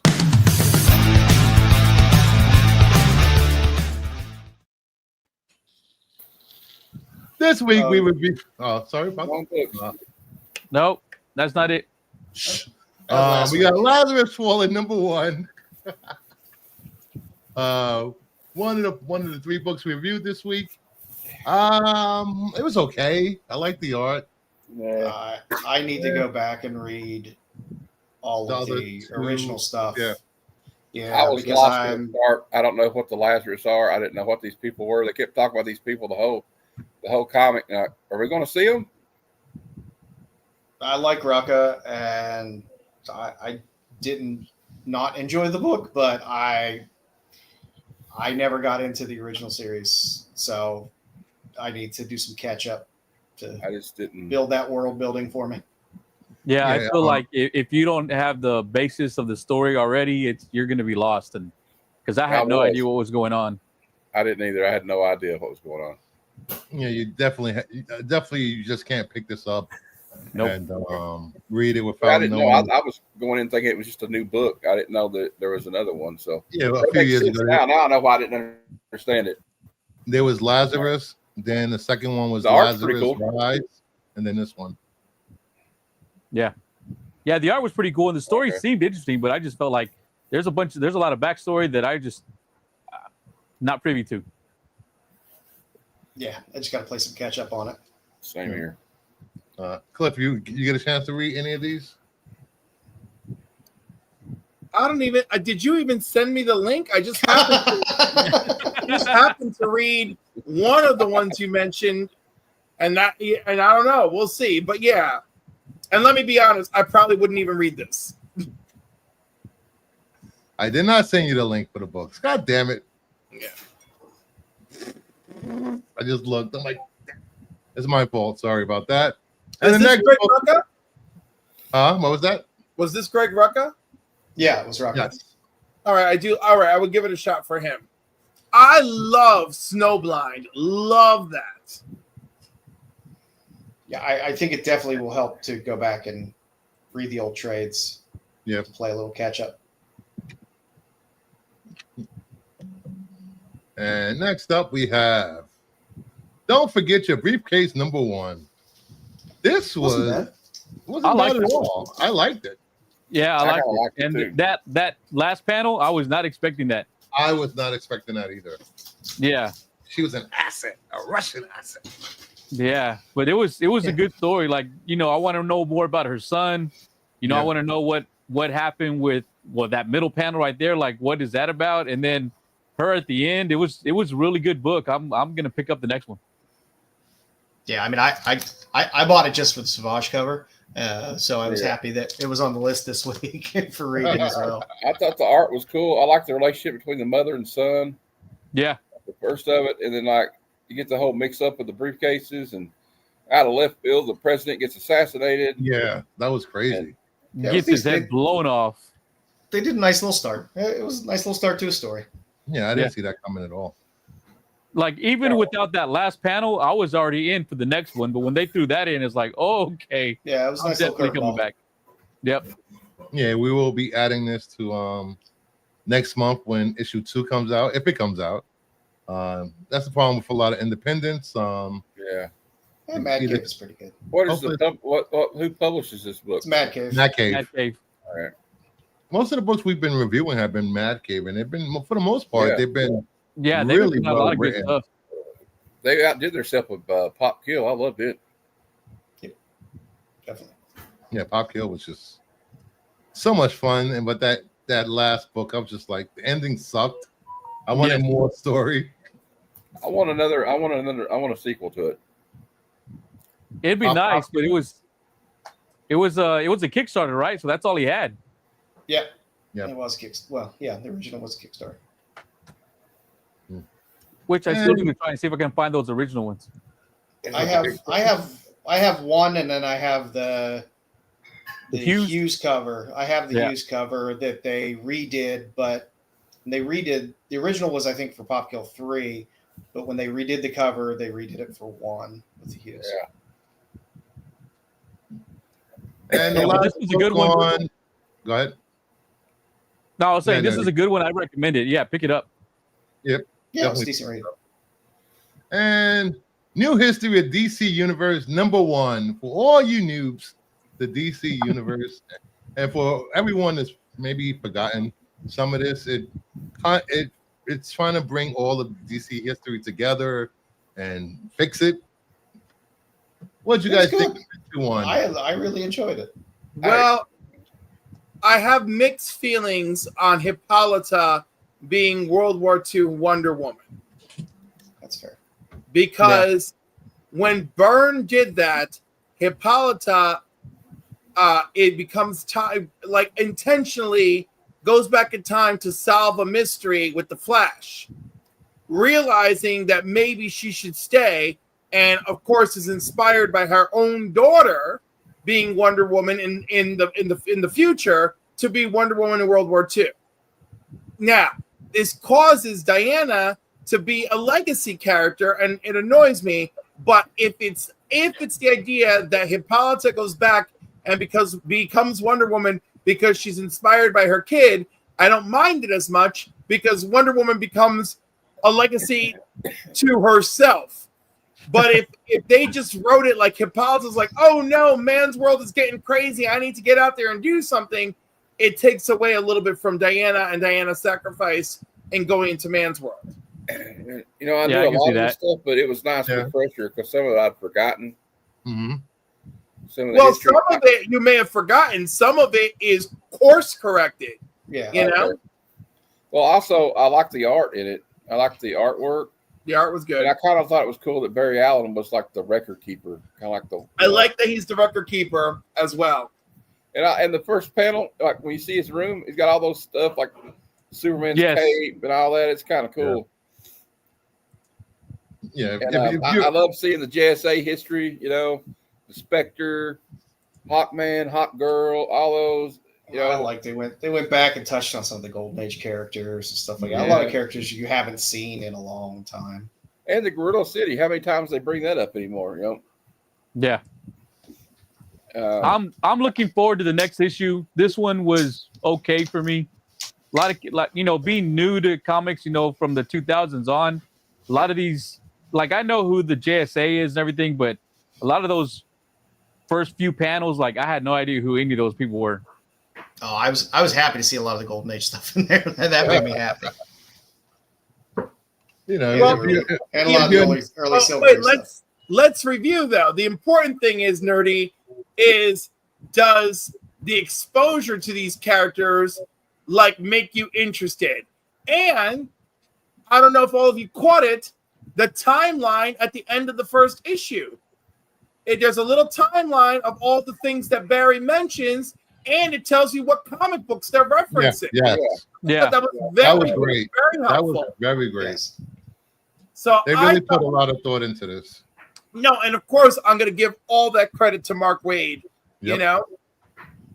Because all them people out there, them opinionated people out there who have things to say about him because they don't like that he's liberal-minded. Oh no, a comic book writer, and but he does a lot of work. He's contributed a lot. Yes, and he consistently puts out good stories, good work, and for the last 30 years. Yeah, and he loves the history. Yeah. I don't know if you know this about a lot of comic book writers when you meet them. They really don't care outside of what they write. The new ones don't. Like a lot of the old ones, they just don't have. No, even the old the ones. love that a lot of the older ones had. Dude, I'll talk to J.M. DeMatteis and I'm like, hey, did you know Jeff Johns wrote a sequel to your story? And he always like, that's cool. But Mark Waid is on it. Mark Waid cares. And I'm just saying, like, we need more of that. And the new guys, oh my God, there's nothing. There's like nothing there. I don't know. I mean, not that they're not talented and that some of them don't care. And actually what's frustrating for me, I'll meet the ones who care and they're really good at history. And then but their writing isn't that good. And then their compatriots are great writers, but don't care about the continuity or the history. And I get super frustrated with that. I'm like, y'all should be working together more. Like, keep it together. Keep it together. So, if you're a new reader or you've been out of comics for a while, this is a great start to a four-issue series, correcting stuff, bringing everything together. So pick it up if you're interested. It was good. I enjoyed it. Yeah. Yep. And next up is On the Lookout. On the lookout? On the lookout.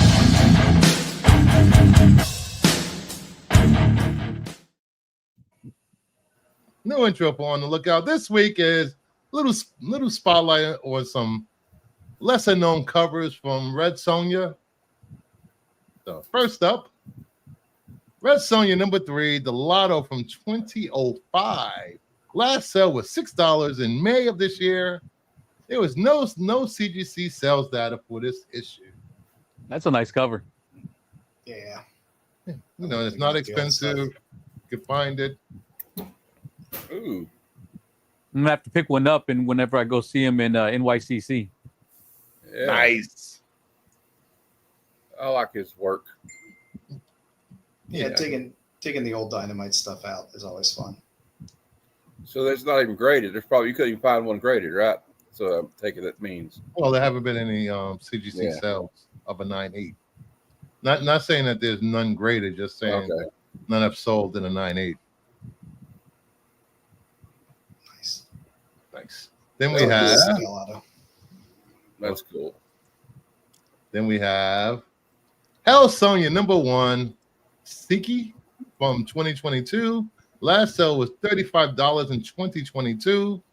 CGC 9.8 high, $55, sold in May of 2023, which was also the last sale and the high. Hell Sonja and Sonja Samurai was a really good series as well. It had amazing covers on it. Hey, Rob. I love the fire hair. Looks really good. Rob. I mean, this is around the time you started this. Lyrics did a lot of Sonja covers around this time, so you start to get some early That is Lyrically a stuff. nice cover right there. I like that. Hey, Rob, thank you for gifting 5 memberships. Who got the memberships? Jen Malo got a membership. Terry Floyd got a membership. Tyson got a membership. Sticks Boy 73 got a membership. And Austin B got a membership. Thank you, Rob. Please check out Rob Faxack channel where he does great work with comics curing cancer. And where can they pick up the picture book? Was it a picture book? The Comics Curing Cancer art book on Big Cartel. I'll try to put the link in the chat. I don't know if I have any powers. You have powers. Jeez. You have powers everywhere, damn it. Yeah, but they're different. They're varying powers. That's the thing. He told me I had powers for 3 weeks, and then he realized, I forgot. Oh my God, are you still going on about this? It was a clerical error. Yeah, I don't have. If you look, I don't have a wrench. I don't have those powers. Oh, how did that happen? What do you mean? It's typical of him, Cliff. That's okay. I know. I'm starting to see how he treats us Latinos. I see. Whoa! If he's not split roasting one of us, then we're not getting the wrench. Listen, I have given a lot of leche dulce to a lot of Latinos over the years. Right, but if you're not getting us the leche dulce, we're not getting the wrench. We're not getting the wrench. I'm waiting for the wrench. Fine. Is it too late already to say "Que bonita bandera, que bonita bandera"? It is too late. Give me the wrench. I gave you a wrench, damn it. Gave you a wrench. Oh, look! I'm now a moderator. Oh my gosh, the powers are mine. So keep in line, people in the chat, because Cliff has a wrench. Yes. Then we have Person he kicks. Oh, Red Sonja number 11, the 1 in 50 Frizzin from 2021. Last sale was $133 back in March of 2023. There's no 9.8 sales for this book. I was surprised. Well, they redid all the Frizzin covers. Yeah. And launched it out, so the original Frizzin run is highly coveted. Dodge the wrench. If you could dodge a wrench, you could dodge anything. That's kind of true. But there's few people that did Sonja as good as Frizzin. Yeah, that was Sonja amazing. run was fantastic. No sales down at 9.8. I'd like to get that book. I'm not want to pay $133 for it though. I think there's a trade cover of this artwork out there if you want to trade. With great power comes great responsibility, Cliff. Yes, indeed. Thanks, Then we have Invincible Red Sonja number 1 from Crane and one of the Zeta daughters. Sarah. Last sale, thank you. $40 back in March of this year. A CGC 9A high of $150 back in 2023. I'm taking a picture of this one. And the last CGC 9A sale was $90 January of this year. This series, by the way, I threw a picture down there of some of the other covers from Invincible Red Sonja, especially Invincible Red Sonja number 1. There are fantastic covers throughout this. There's all of the Frank Cho sketch covers, which are all fantastic. It's one of the best sets to own. Here, I threw a picture down there if you want to throw it up. Sure. When you first put this up, I wasn't sure about it, but then I realized her legs were in the water, and I'm like, oh, okay, because it just seemed all wrong. Yeah, criticize my picks. The 10 show covers are absolutely fantastic. All of them are wonderful. If you're a Frank Cho fan, they deliver. You get some early EOM. So all you young fans out there. And you had some Selena covers as well. Selena is significantly underrated in terms of the amazing shit she does. Those are beautiful. Red Sonja and her Barbarella covers are phenomenal. So Yeah, that one on the left is really nice. yeah, Selena. Thank you, Joe. I found one for $55. Is that too much? What, for this one? No, the Invincible Red Sonja Crane Frazetta. Yeah, yeah, that one. There's different covers of this though. I think there's 3 different variants of it. It's there's a version. like 2 or 3 different variants of it's it. the version. I think there's a color variant in it as well. There might be a black and white version. Oh. Gene said the black and white is my favorite. Yeah, but the run of the Frank Cho covers are perfect. That beast in the background is really nice, though. That's awesome art right there. Yeah. Then we have Red Sonja Vulture Circle number 2 Perillo.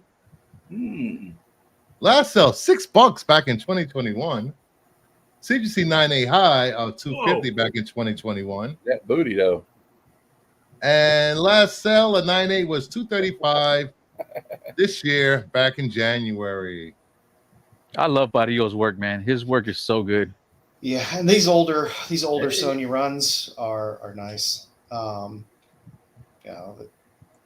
they're a little harder to find in better condition than all the newer stuff that's out there. Yeah. One day I'm going to get him to do a painting for me. He's amazing. He does amazing work. Are you going to pose like this for the painting? Yeah. Listen. Funny you should ask. If Barrio is going to paint and he's like, yo, pose, you will pose if you're going to get painted like this. You know? You're like, oh my God, I'm beautiful. As long as Carla's there at the same time. Y'all know I'm not wrong. I know you're not. They're really nice, too. I've met both of them. They're awesome people. Yeah. Draw me like one of your French girls, Jack. Exactly. There we are. Red Sonja Tarzan, number 1, the 1 in 50 hues from 2018. Last sale was $60 in 2020. No sales data on any 9.8 sales. I've never seen this cover. It's not a book that comes up that often. Yeah, the last sale was in 2020. So anyone that throws one up now can really set the market for the value of this book, depending on what it sells for.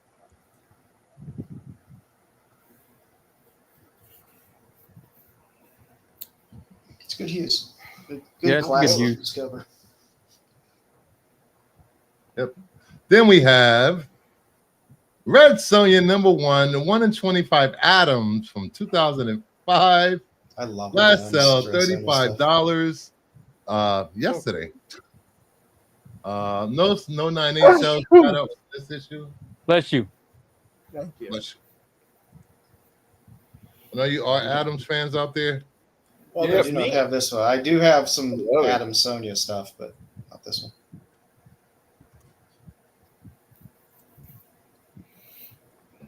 Then we have Red Sonja number 2, Connor, 2019.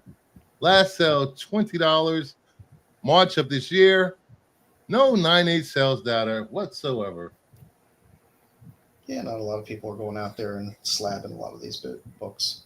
Yeah, I've noticed they can't goon to slab books. You gotta stop, sir. What? You gotta stop. Everybody, I haven't said it this show, but gooners are gonna goon. Hey, You some of us just like Red Sonja. Okay, I didn't say Yeah, every some fan of of like Red Red Sonja, right? What is that? I like it. What is That's, that? that's, I'll her, read that's her first. That's her first cover. Nice. Not first appearance, but first cover. Really nice. What number is that one, Joe? That's What number is that one? Conan 24. All right. Conan 24. Unlike Bruce, I always say, like what you like, collect what you love. Don't let Exactly. anyone else influence you. I feel Yeah. like I've heard Rob Fat Stack say that, but differently. Also, All right. CGC turned it into a damn T-shirt, folks. We're screwed. We can't even coin it. They coined it. Listen, if you open your Red Sonja book and go, you might be a gooner. Red Sonja is great reading. I don't care what you say. You can say what you want about the titty covers and stuff like that. That's fantastic as well. But Red Sonja has some good stories. Wouldn't it be easier to go on to slab? It's easy to wipe off. Oh my God, man! Oh my God! I know it was a family show. It was a family show. It's over now. Family show. Man, they made Cliff blush. Cliff is always blushing on one side. Next up, If you're doing that on a comic book, then you got more problems than collecting Red Sonja. I'm not even going to get started with anime. Is there more for this horror segment of the show? I mean, what else we got going? When was it a family show? Before Cliff and I got on the stream together. Clearly. I don't know. Next up, we have Red Sonja, Age of Chaos, number 3. But I will say Alan Heroes for Hire Comic Club does not agree with any of the comments made on this show. All right. Alan Quad 2020. Last sale was $25 back in 2022. A CGC 9A High was $25 the same year, 2022. And that is the last sale and the high. Wait, no, sorry. Nope. That's it.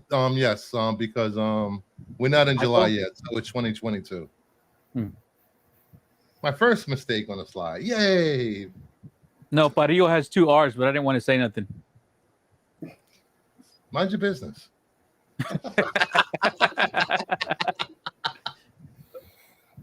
How you get your wrench taken away? I'm surprised it didn't get taken away when Cliff got his. What? You Latinos interchangeable or something? Yes, it's like Come on, okay, you well, can't say that. we can't have 2 with wrenches. Oh my god. This will be clipped out and used against me later. Let me put a timestamp on that. Got it.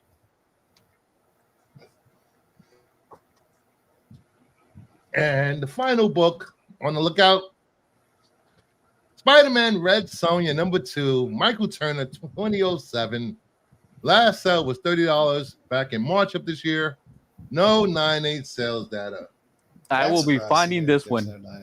Yeah, for Turner. A new Michael Turner book to hunt. Yeah, this is a good time. This was a good time. Yeah, I figured you Turner fans will like this. I found an Invincible Red Sonja number 1 in a 9.8 for $69 because it has a crack on the back of it. Grab it and re-slab it. Yep. Or you don't have to re-slab it, just keep it if you're not planning on selling it. Oh yeah. There's great artist runs through these covers of Red Sonja over the years. There was a great run of Middleton covers. The most recent Savage Sonja had amazing Pinocchio covers, including they would do the black and white, but they would also do, I think it was a 1 in 50 artist sketch, and it was almost like a cream color with the artist sketch. That was fantastic with the Pinocchio covers. There were Art Adams covers in there. There's a little something for everybody. Stephanie Buscema did the run when Frizen was doing the run of fun covers, so there's a little something for everybody there in Sonja. Yeah. And if you love just going back to the Conan stuff and Marvel, and her own series through Marvel, there's some stuff back there as well that could command a little bit of money here and there. And then we have Joe's Doolin Said So. Joe, take it away. All right. So apparently, I guess we're going to get Gehenna Naked Aggression this week because it had been pushed back. So there's a nice 125 Scalera cover, but the naughty Maria Lovett cover is where I'm settling on this week for the Flaming cover. I love its work. It's a fun series. I think if you want to go back and read some of the old Naked Aggression stuff or the Gehenna stuff, it is in. I think it's in those Image compilation books that they have. I think 1, 2, and 3. For New Comic Book Day, yeah, I put a blank. I put a blank on there because there's a second print Pop Kill blank. It's con season. People are seeing a lot of artists. You have a chance to drop off a book somewhere, maybe get a sketch on it, something like that. And wouldn't it be cool to get a cool artist to do a Pop Kill cover for you? So it's, I don't know how many people realize there's a second print blank coming out because there's a Johnson cover for second print coming out as well, #1. So, maybe grab a blank or two and carry it with you to the con and maybe see an artist that you like. I pre-ordered 4 of those. Yeah. And for Beyond FOC, Nocturnals, Sinister Path, there's a Sean Murphy variant in there, and I'm a Murphy fan. I like that cover. And Murphy doesn't do it. Murphy doesn't do a ton of covers unless it's a Murphy book. So it's a nice little B cover. Murphy to add to the stack of Murphy stuff. Nice. And moving on to Flaming Hot 10 Comics of the Week, because I said it hot. I don't care what the rest of you say, but I said it hot. And we're doing at least 8 of them will be DC. What happened? At least 8 of them will be DC Comics, probably. You saying 8? My over and under is still 5. Anybody else want to? I'm just joking. I don't know what it would be. I just think there'll be a couple Mark Spears. Apparently, Mark Spears counts as a DC book now. That's what I heard. It's the Bruce wheelhouse of books. All right, let's get to Flaming Hot Covers of the Week.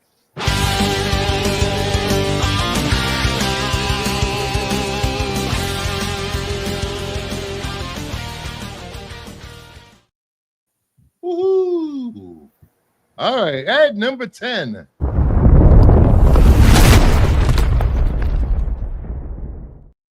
We have Moral Zero #1, the 1 in 25 Gleason Incentive. I really like this cover. Gleason doesn't do a lot of full color covers anymore. He just does headshots and those X-ray. He had his webhead phase. I think it's over now. Yeah. It's a Spider-Man cover. The DC report. That's why it's number 10. At number 9.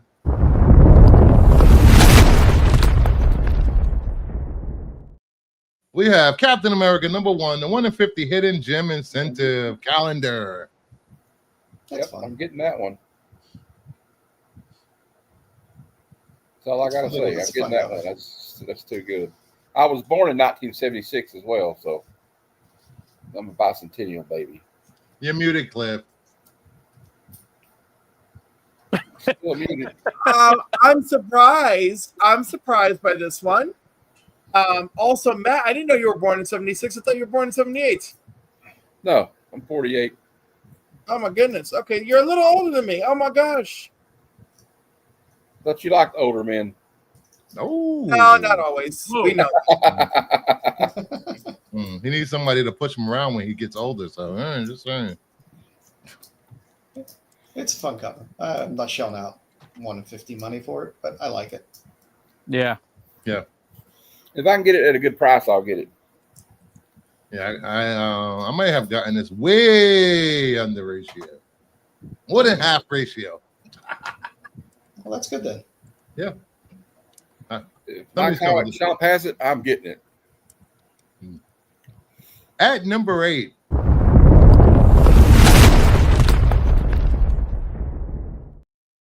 Power Rangers Prime #8, Panosian. That's a nice cover, right? Power Rangers Prime covers. There's been some good ones. Yeah. Panosian, it's hard to pass up on a Panosian cover. Yeah. Shit, I'm older than all of you. We know, John. Penalized for passing on Panosian.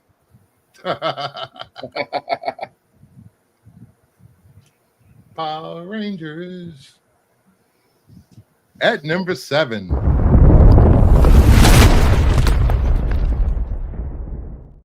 Ultimate Wolverine, number 7, the Perillo variant. Again with the 1R. Yep. Also, like, it's nice, but I'm not crazy about it. Claws are too short. I like when he drops women better. It's freaking Ultimate Wolverine. He's suffering from performance anxiety. They only come out I don't halfway. care, man. Like, it's not an engaging cover. I equate this. He's a grower, not a shower. Yes. He's a grower, not a shower. But also, like, this cover, nothing's happening here. You know, like, where's the A cover? I bet the A cover is a banger. You think maybe the claws are just starting to come out? Is that why they're? Yes, they're just coming up. It takes a lot to get him out. I mean, get his claws out.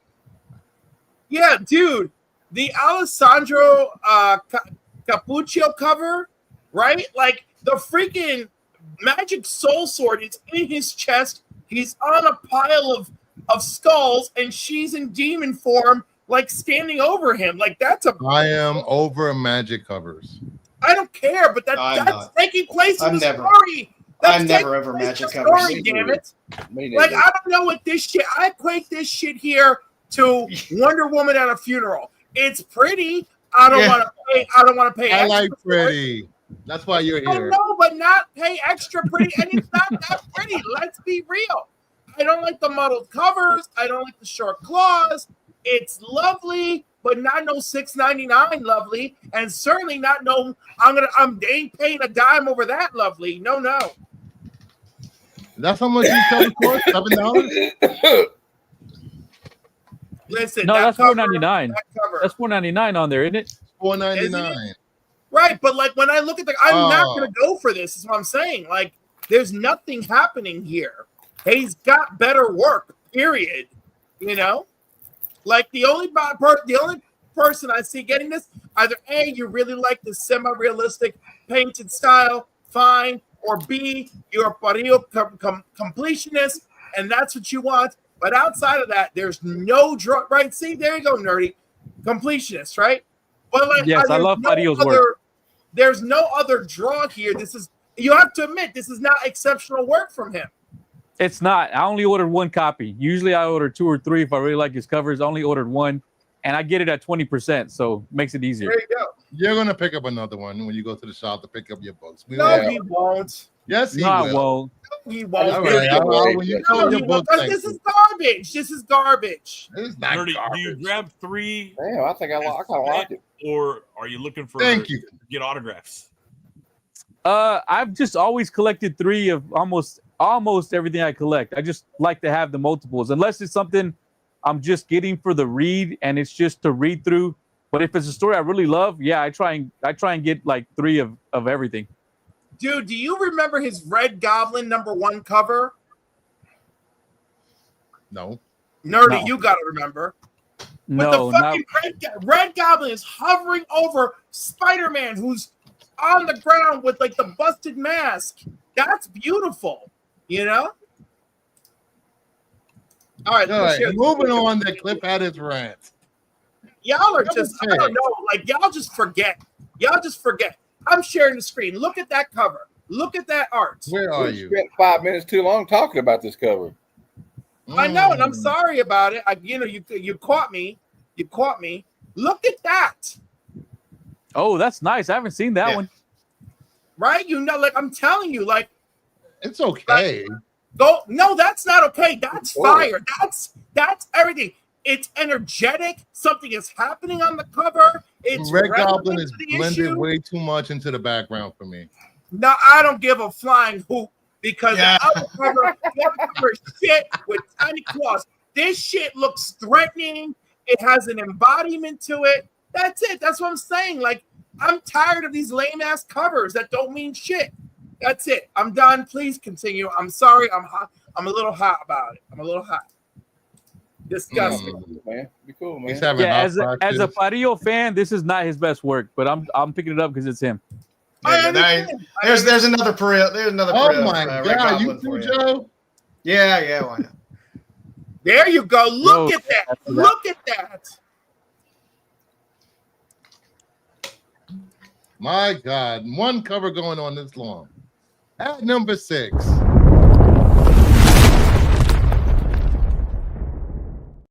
X-Men Hellfire Vigil number 1 and 1 in 50 Besh. There's also a trade dress if you don't want to pay for the 1 in 50.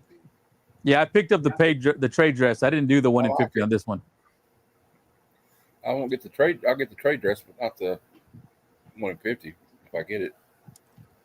But I'm probably not picking this book up. So, but I like the My cover. wife is a big Rose Besh fan, so I try and pick up all the covers for her. But I do like her work, though. Problems. Go ahead, Cliff. You're itching to say something. Go ahead.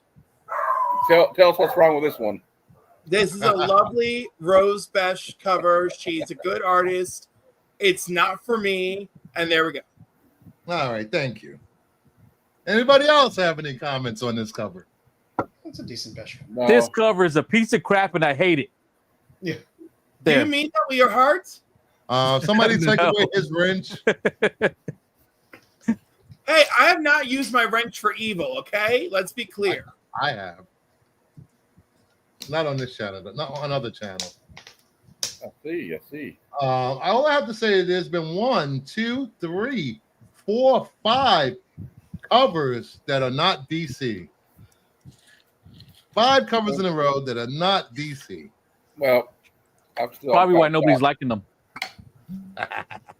Gorgeous.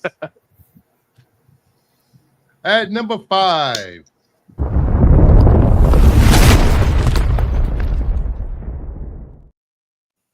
Bitterroot number 4, the 1 in 10 Wolf Incentive. I love this Maria Wolf cover. Love, love, love, love.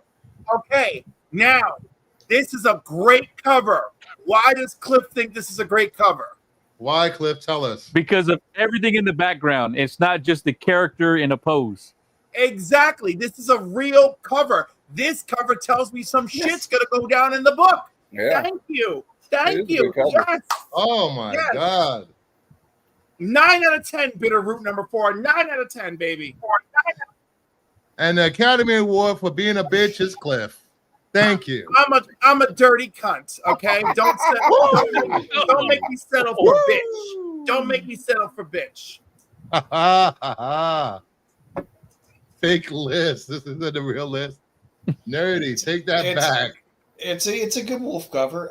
Sometimes she's not as restrained with her covers. I feel she's a little more restrained in this cover, which is nice. All right, at number 4. And I'm sorry for all the children that are watching or anyone with sensitive ears. You are at the wrong show. At number 4.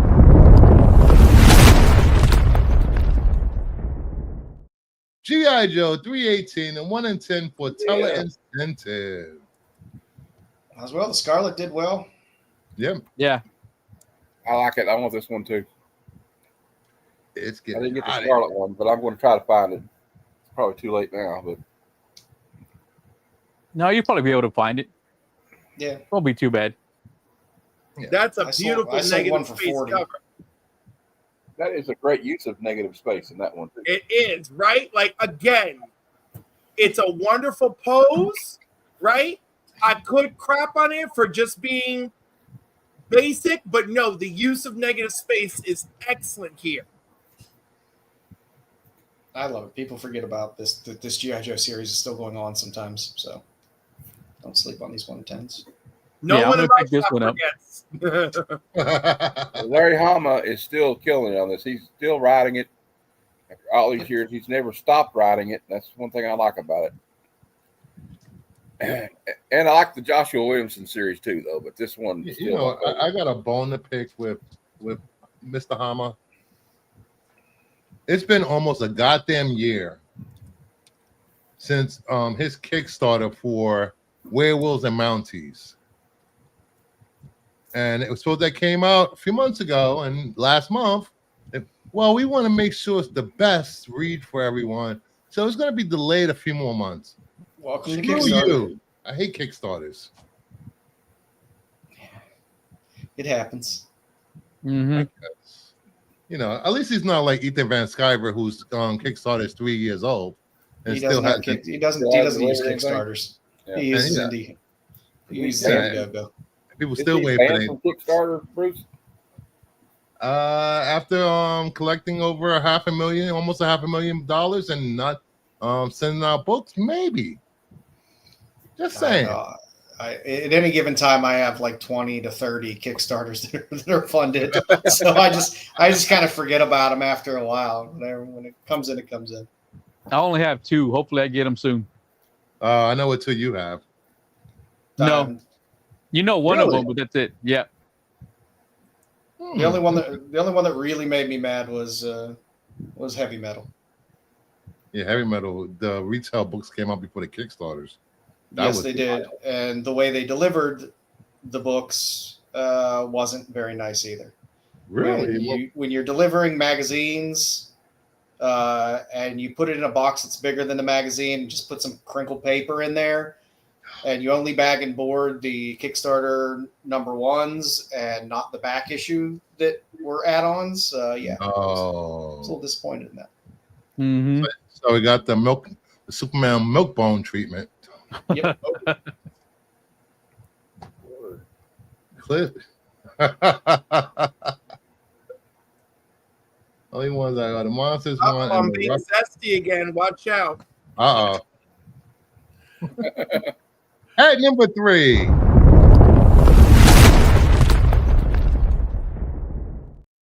We have Batgirl number 9. Khan's variant. I love old distress VHS covers like this. Awesome. Yeah. Back row covers are good. Awesome. It's kind of cool, but it can be hard to get it graded if you get them graded. Nah, Nah. they can tell the difference. You know, unless you have a really stupid grader that thinks it's real distressed. Yeah, can't tell the artwork from the. Okay, by the way, that's a talking about real 3D problem with graders thinking the distressing is real.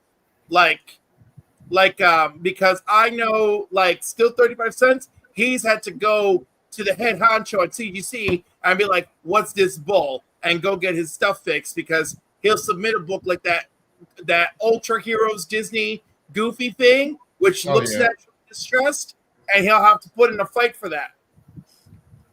That's Also, unacceptable. funny story, I recorded him giving advice to a fellow con goer, right?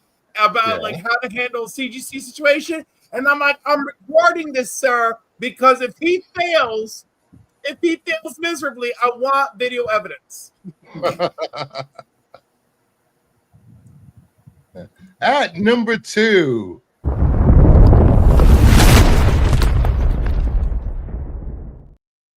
Amazing Spider-Man number 7, Bermejo.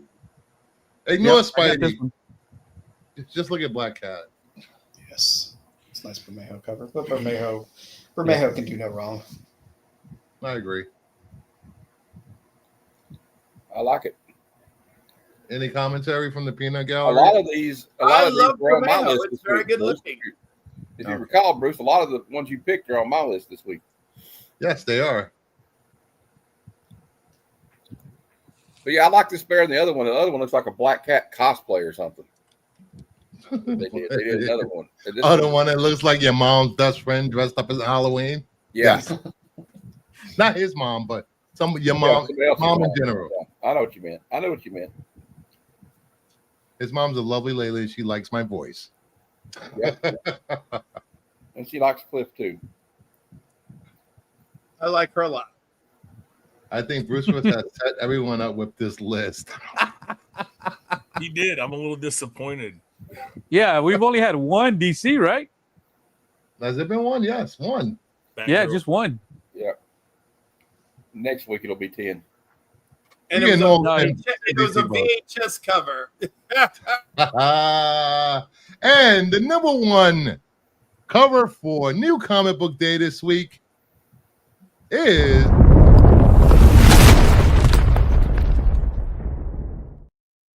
Gotham City Sirens, Unfit for Orbit, #1, Eom. Nice. Yeah, it's a nice one. I love Eom's work. Who published that? Clear. You're gonna clear. Eom. Eom can do no wrong for me. He hasn't put out a bad cover yet. I'll show you some Kickstarter covers. It'll change your mind. Shh. Yeah. I like them. I think they're good, but you might beg to differ. Yes, he's apparently he's had to tone down his work for DC. You think? I don't know. That Birds of Prey 24, the Canary cover is pretty nice. Oh, if Black Canary bending over. Yep. With the fish Can you nets. bring that up for us? Do you have it? Is it on FOC this week? It might. I don't even know if it's. I don't think it's on FOC this week. No, it's not on FOC. 23 No, might be on FOC. Yeah, it's but- coming up, but I don't think it's this week. Yeah, if you can find that for me, Joe. By the way, Bermejo did Yeah, a Bring on the Bad Guys Green Goblin cover #1 that's coming out this week. That's beautiful. Just saying, that's a great cover. that was on my list. You know, the Captain America #1, 1 in 25, beautiful. The 1 in 50 obviously is the John Romita Sr. I get it, but come on, you know. It's awesome. Come on. I know it's fine. There's also a Luciano Vecchio homage variant to the Romita Sr. that's beautiful, and we know I love Luciano. That one, honorable mention for me. You know, we got an outrageous looking Deadpool kills the Marvel Universe one last time, #4. That's a beautiful A cover. There you go, Bruce. I mean, there's a lot of beautiful books this week. I just want people to know. There we go. Hello. What number is that one? 24, Birds of Prey. 20. That's gorgeous. Gorgeous cover. Gorgeous. Very happy with that. As I Yeah, let's Canary get it on the covers. list. It's a well done cover, but I mean, it's all eye candy. And again, Exactly. It's a Canary That's it. cover. You lost all It's a credit. Birds of Prey book. With that. I mean, most Birds of Prey covers are eye candy. Yes. Terry Floyd, fishnets. I like that there's actually a canary on there with her. yeah, that's Wow. cute. I will give it that. That is cute. And don't forget to enter the giveaway. #bloody in the chat, which I shall run right now. I just looked at my pulls for this week. I only have 18. It's a small week for me. You usually have like 40. Yes. And all right. So this week's giveaway is the collector starter set. I'm calling it Young Heroes in Love #1. Hey, Mm. that was a whole thing once. Dark Water #1. Pirates of Darkwater was good. Superboy comic book #1. You're really going down a very weird and interesting road with this. I know. Superboy #1. I'll give somebody their first DCU. Oh, Hey, And Nick Fury, Agent of S.H.I.E.L.D. #1, along with a Wicked of Oz, Mark Spears trading card. Cool. a newsstand Nick Fury and a splash of Mark Spears. Bravo. Yes, so make sure you're entered into the giveaway. Please live in the United States. No, just kidding. Please try to live here. That would be appreciated. Thank you. Which I have to send out to my special Queen of the Kingdom, Mama Bear, this week.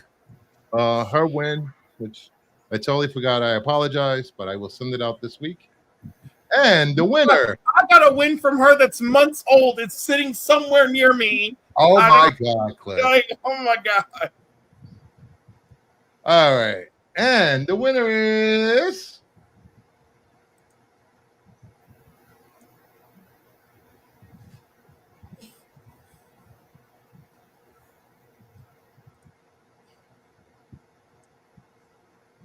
Nessa CXO. Are you here? Yep. Oh, Oh yeah, she just barely got in 1 minute ago. Let us know you're here. Say yes. Say, whoa, congratulations, Nessa.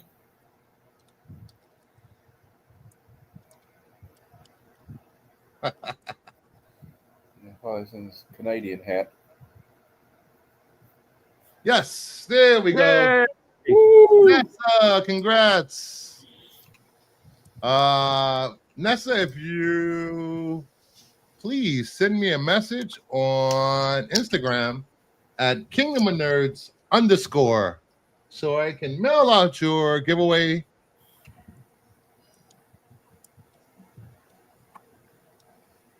And make sure you like, subscribe to, and leave and comment on this video, Kingdom of Nerds. If you're watching on other channels, if you're watching on my channel, head over to Cliff on Comics and subscribe.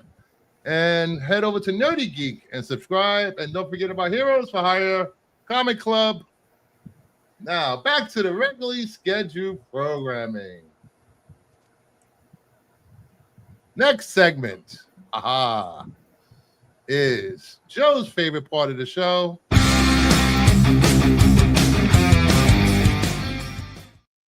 Heritage Auction. You like that intro? Nice. That's quick. All right. First up, we have Flash 112 from DC Comics 1960, a CGC 9.0 off-white to white pages, sold for $4,320. There are 349 graded on the census. There's 194, which is the top grade. This is a Carmine Fantino cover and the first appearance of elongated man Ralph Dibny. It's amazing how much Silver Age Flash you can get cheap raw. Yeah.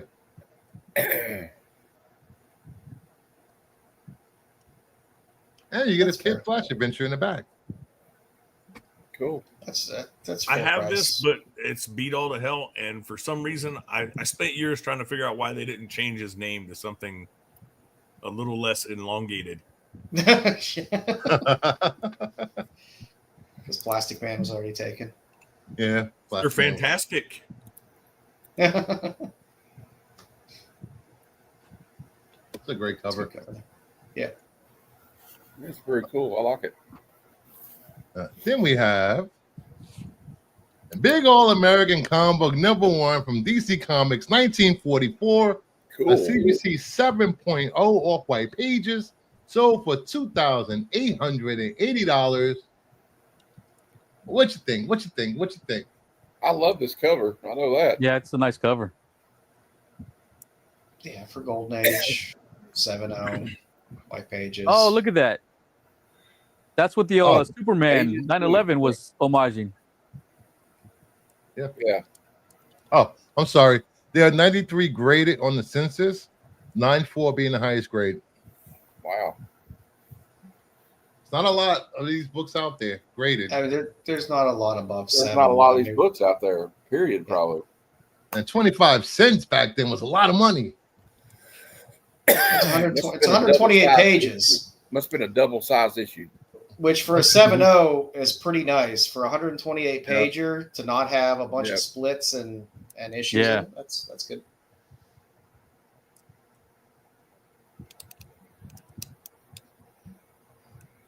And then we have Phantom Lady #18 from Fox Features syndication from 1948, a CGC 5.0 white pages, sold for $2,400. There were 74 graded on the census, and 96 being the highest grade, which there is one. That's a Baker cover, I believe. Yes, it is a Matt Baker cover. Beautiful cover. That's a nice cover. I love these kind of covers back in the golden age. I don't know what else I can say about this book, but it touches all the bases for me. But, any Phantom Lady Baker stuff is just buy it if you find it cheap. And for newer collectors, don't be afraid of Golden Age. Please don't. You can find a lot of Golden Age that is very affordable within your budget. The problem is finding it in a decent grade. Yeah, I mean, this is not in my budget. But you don't have to go buy graded books to get Golden Age stuff. You want to get some Golden Age stuff in your hand, you can find some good $40 books. And granted, they're going to be a 2.0 or a 3.0 at best, but it's a good place to start. Yeah. Yeah, but I also got a perfectly fine Golden Age 8.0 for $80 because it was Joe Palooka, but strangely enough, the Joe Palooka I got is literally the only one of its kind on the census. Period. It's just the one. And so but again, who actually even cares about Joe Palooka right now? People know who Phantom Lady is. So that is a bit of an issue, right?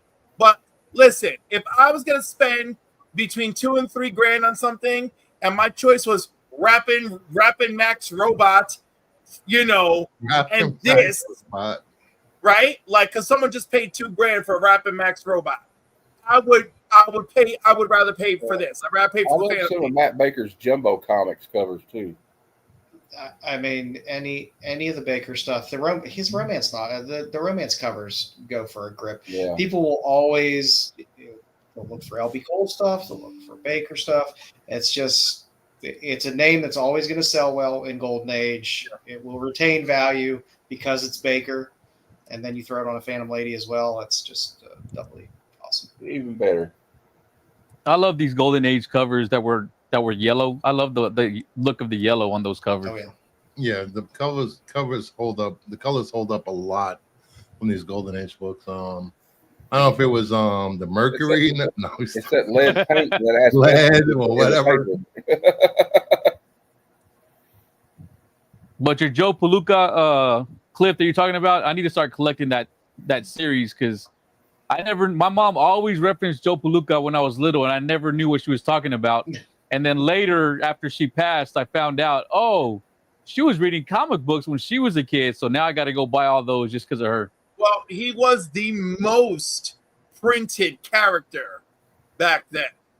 Yeah. And you want to talk about print runs.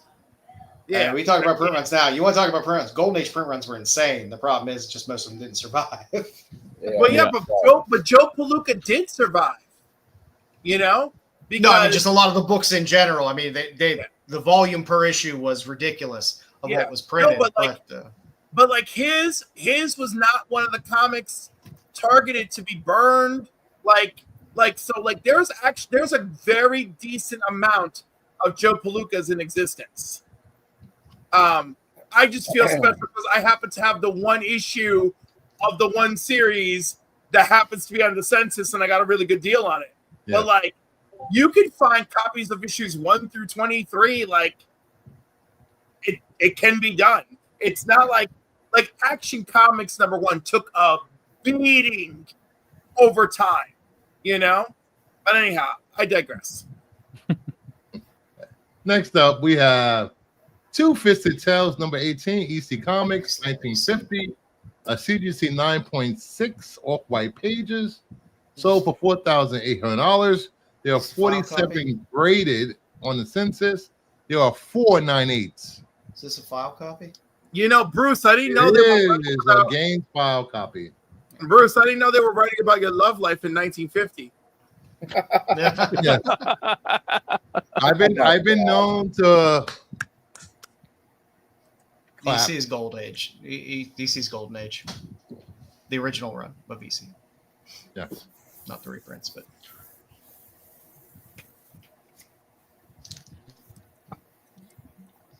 Yeah, I mean, you see a lot of the Gaines file copy, high grade EC stuff. Yep. Gaines is the editor of EC.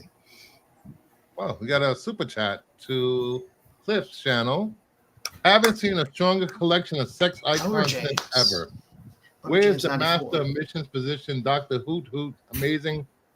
The 238 rules. Yo, he's obsessed with Missionary. Dr. Von Hoot's comics from the Spiral Dimension. I Oh, love really? it. He's obsessed with the name. Obsessed. And the last book on Heritage Sales is All-Star Western 64, DC Comics 1952 with CGC 9.4. White pages sold for $2,280. There were 5 graded on the census. 9.6 was the highest grade, I believe. We got cut off. I apologize. I will verify that. Trigger Twins. I love Western books. Yeah. They 9.6 are 9.6 is they the are- highest grade. they are a genre of books that people have forgotten about, and there's some gems out there. There are, and they are also affordable. Not all of them, but you can build out a nice collection of reasonably priced Western books, Golden Age and Silver Age. Yes, you can. And like a lot of them, you could pick up some very presentable 3.0, 4.0s at reasonable prices and stack up. I still collect my cowgirl romances. And might as well do this. 5 memberships giving out by me. We have Weekend Nachos, Artrell, David Posner, Ben Compton, and that Dude Vince. Congratulations. Congratulations. And finally, FOC.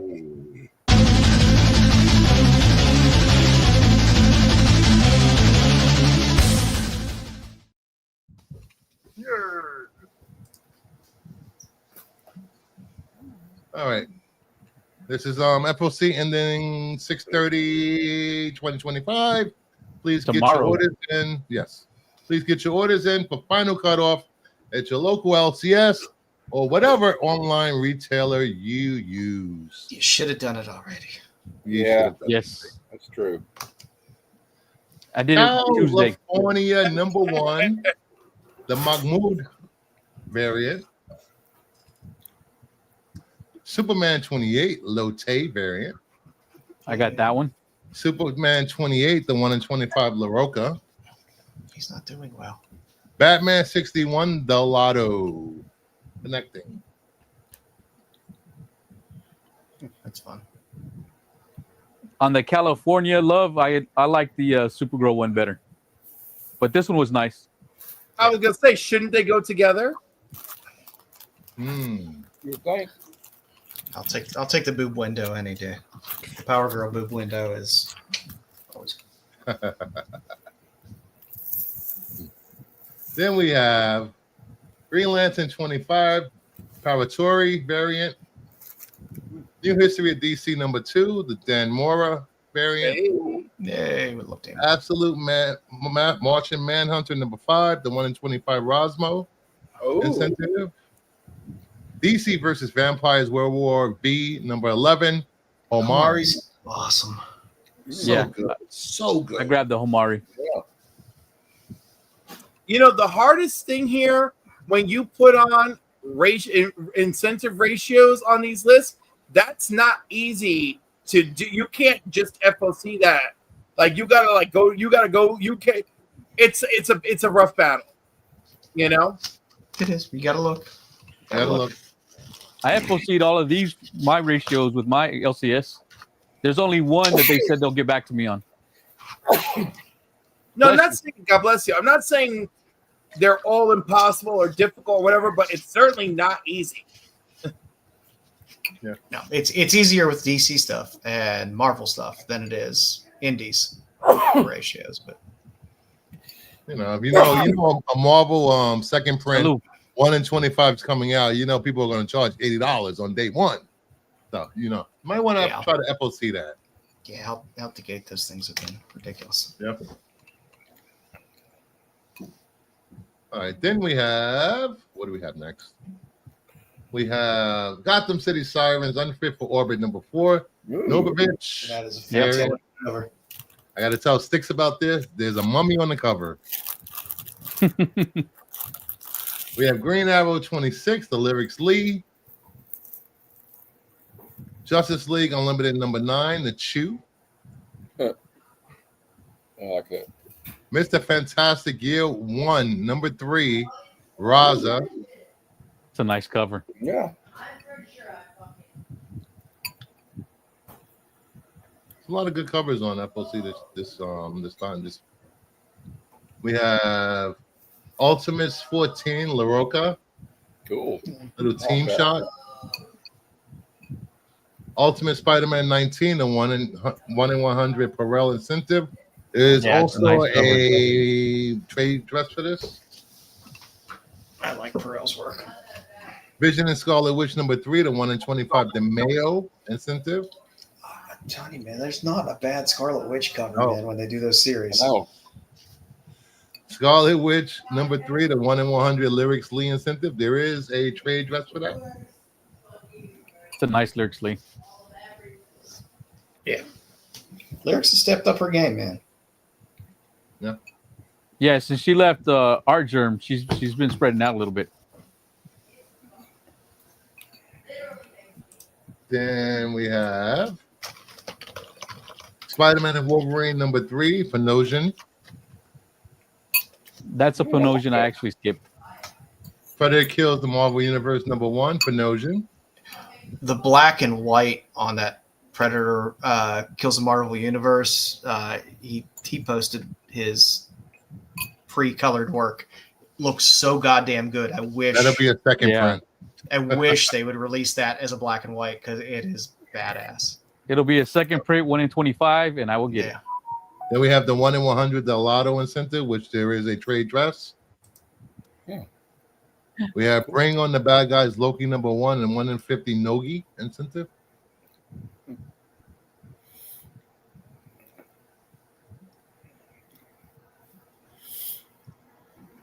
Then we have Hello Darkness number 2, the 1 in 20 Lotte. Blink and You Will Miss It number 1, the 1 in 20 Puebla incentive. It's a beautiful cover. Beautiful. Is that Lauryn Hill? I don't know. It does look a little like Lauryn Hill, doesn't it? It does. I don't know, but that looks like Daphne. Daphne. Then we have Pen Apocalypse number 5, the television variant. Then we have the 1 in 25 Shabina incentive. Yes, I ordered 2 of those. Yeah. Of course. I've gotten 2 of it, all the 1 in 25s except for number 1. I just have 1 copy of that. Yeah, same thing. Only got 1 of number 1. Ooh. That David Bowie Raza. Ooh. The Hello Darkness, I really like the cover A, the I'm zombie. glad you missed that because I did not know that was coming out. I got to look for that. All the Hello Darkness covers have been fantastic. The whole series has been great. All the covers have been great. It's been a great, fun run to collect. And it's issue number 12, not 2. I will be picking up that Rebecca Puebla incentive because I have to, because I collect all her work. Well, hopefully I'll get my editor back soon. He's been gone for months. I don't understand these editor things that you talk about. I have editors. I would like an editor. You want to be an editor on my show? No, I said I would like an editor. Yeah, I'd love an editor. Maybe one day. Vampirella Armageddon number 1, the Spears variant. Why is Vampirella not on the cover? Vampirella. She's going to be on the Monsters cover. Yeah, they swapped covers. Variant. Oh, they're swapping covers. Oh, neat. Yeah. Okay. Yeah. And they Yes, connect. Monsters has Vampirella on it. Connect. Yep. Also. And then we have Silverhawks number 5, Spears variant. Captain Planet number 2, the Ben He's getting Oliver. railed. Stop. Oh my god! I didn't even see it till you said it. Oh my god! Mumbo jumbo is all over Hot Wing. Oh no! Wait a second. Why are we getting sexy Days of Our Lives, Captain Planet? That's what I think a better question. Why are we Listen. getting Captain Planet? Listen, leave Days of Our Lives alone.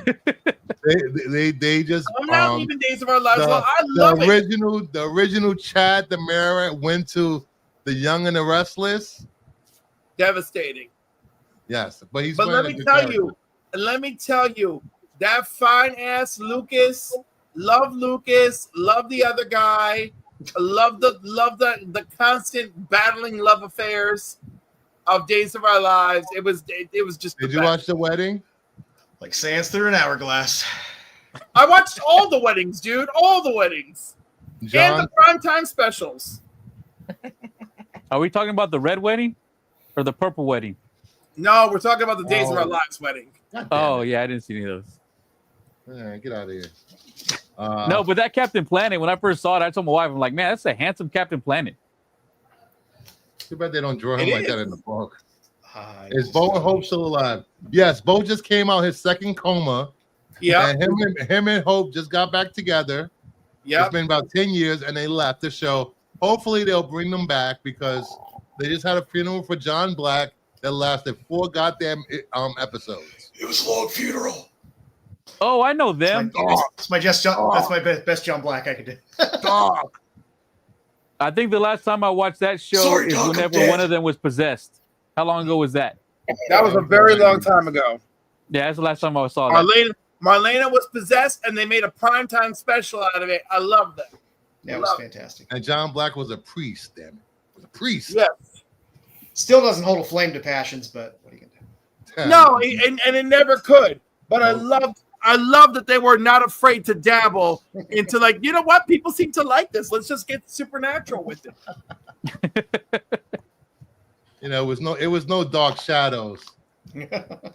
Now, No Dark Shadows was afraid of nothing.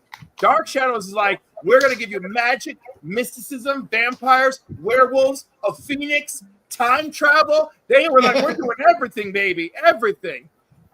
There was a werewolf on Dark Shadows. I wonder what his name was. Quentin Collins. Nice setup. He could have bit me. General Hospital is better than Days. Get out of here. Well, maybe. It depends on who's. Sorry. I will say this. Passions, one ring to rule them all. Passions. It's crazy they don't. It's true. You know, they're not they're not streaming anywhere. You can't buy them. You know, but They don't have reruns anywhere. No, soap operas. Because No. that's crazy. Because even the Mexican novelas, there's now a streaming channel where you can watch those. Really? Can I watch Mari Mara and Dos Mujeres Un Camino? Yes, they're on there. Ooh. Nice. I don't know. The only subs you can watch are the nighttime, the day, drama, some stuff. Dynasty, Knots Landing, Falcon Crest. You can watch those. Then we have. I guess they don't do reruns because of royalties. They would have to pay out to so many actors over the years. Probably. And some that are big name actors now. Yeah, I think Days of Our Lives just had their 15,000 episode. Jeez. We have Tama, number 1, Yeah. the 1 in 10 Fleeks A lot of Incentive. actors got their start Yep. on soap operas. We have Shirley Johnson, number 2, Panosian. That's a great cover. Gunslinger, Slinger 45, Sabatini. Yeah, I like it. Nice. Department of Truth 32, the 1 in 10 Kotononichi Incentive. The 1 in 25 is really nice too. The only one I care for here is Gunslinger. You don't like this Shirley Johnson? But no, I just don't care for the book. Oh, but I got that you. is actually, that's very good Panosian, but I don't care for the book. Mhm. But I got Gunslinger is actually a good cover, and that's really it for me. I like the Shirley Johnson and the Gunslinger. All right, and that's your FOC. But before we head out, there is one thing that Quentin brought to my attention earlier today, and that is plagiarism. Oh my! So, Quentin, can you explain what's going on with this? If you read the article, it's basically the Romitas are upset that what we're calling homages are actually flat out copies of the work. They've added some detail. They've changed some of the raindrops, but really it's the same picture. And I think they're just like looking more into the idea that how much content is too much when you homage something. So the whole article is I don't know, it's a little beefy on technicalities. So, but I agree. Tyler Kirkham's ripped somebody out. Well, yeah, I agree that you can't take somebody's best work and be like, oh look, I did it too. But yeah, that's pretty much the size of the. Or like you'll see a lot of people that will do it and be like, they'll put their name like I've seen Art Adams homage Steranko, and you'll say Arthur Adams after Steranko. Well, this one, if you look at the bottom, it does say after after Romita. It does say after Romita. Okay. And again, he's collecting a check. I'm not going to take food out of somebody's mouth. And also, Marvel told him to do it, and I absolutely believe that. So that's I believe every bit of that. I believe 100% of that, Cliff. I would blame it more on editor, definitely than the artist. Yeah, yeah. And the editors don't do shit. Editors don't do shit anymore. I think attacking an artist, I want to be an editor, over a pose or anything is really that artist's job is to produce that work. Yeah. Now, I mean, there have been times where things have been used, and we can get into Matina and stuff like that, where there are things that have been questionable in the past, but that's real plagiarism because no one told you to do that. They said, "Give me a cover," and then you plagiarize somebody's cover, and it's like, "Oh, look, it's Magneto instead of Hobgoblin." Like that's plagiarism. This wasn't. This was give me an homage. Yeah. There's a difference. I mean, and a good editor would have said, "Wow, that looks great, but it's too much like the original. It's not an homage." Yeah. Or they got what they paid for, and that's where we're at. Maybe CB Cebulski should stop eating hoagies and do his job. The only real difference is the background of the city. You can tell what it was homaging, but it's not like a direct cover swap of what they're doing. It's pretty close. Yeah.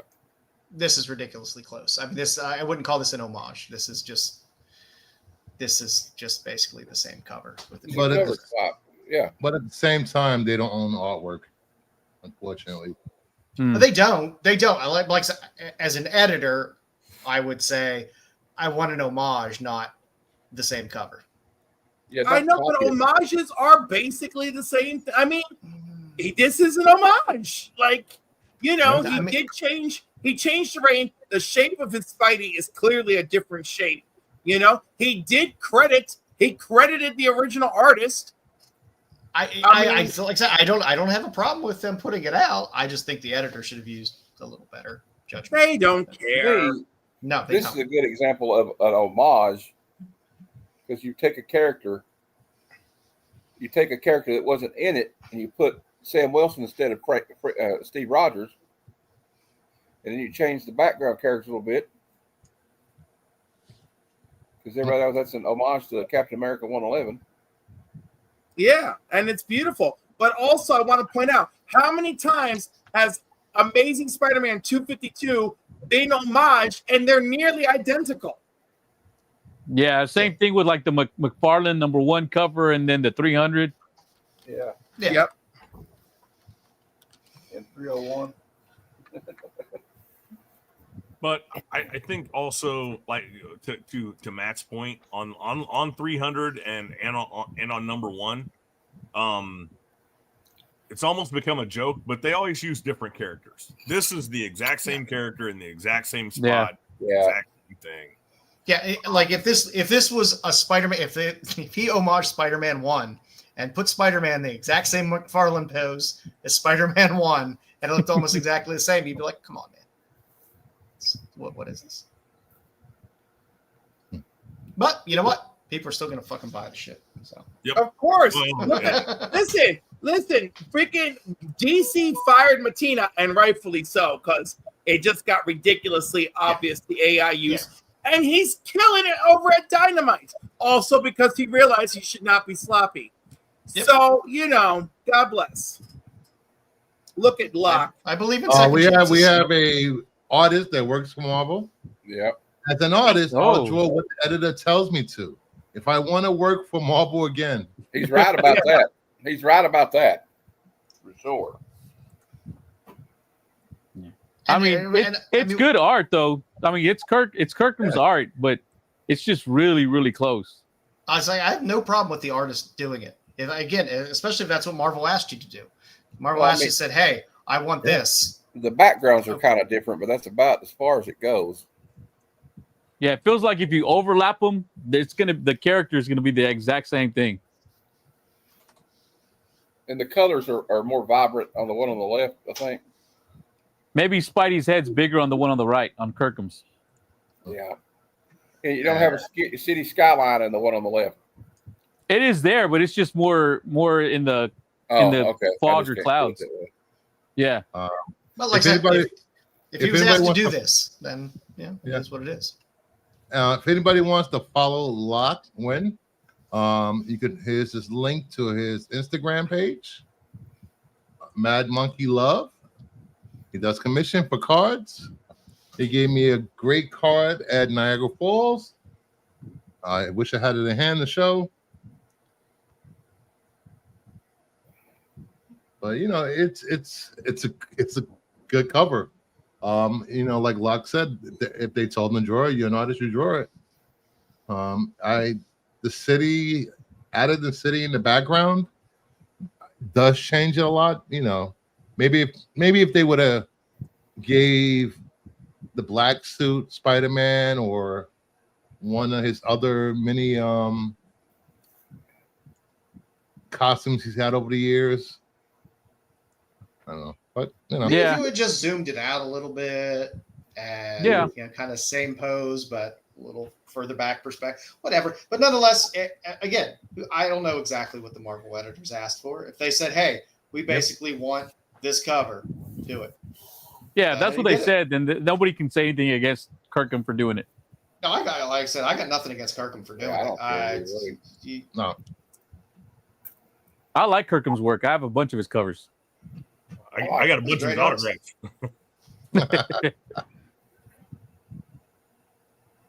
Yeah, like all his variants to Ultimate Spider-Man, I picked all of those up.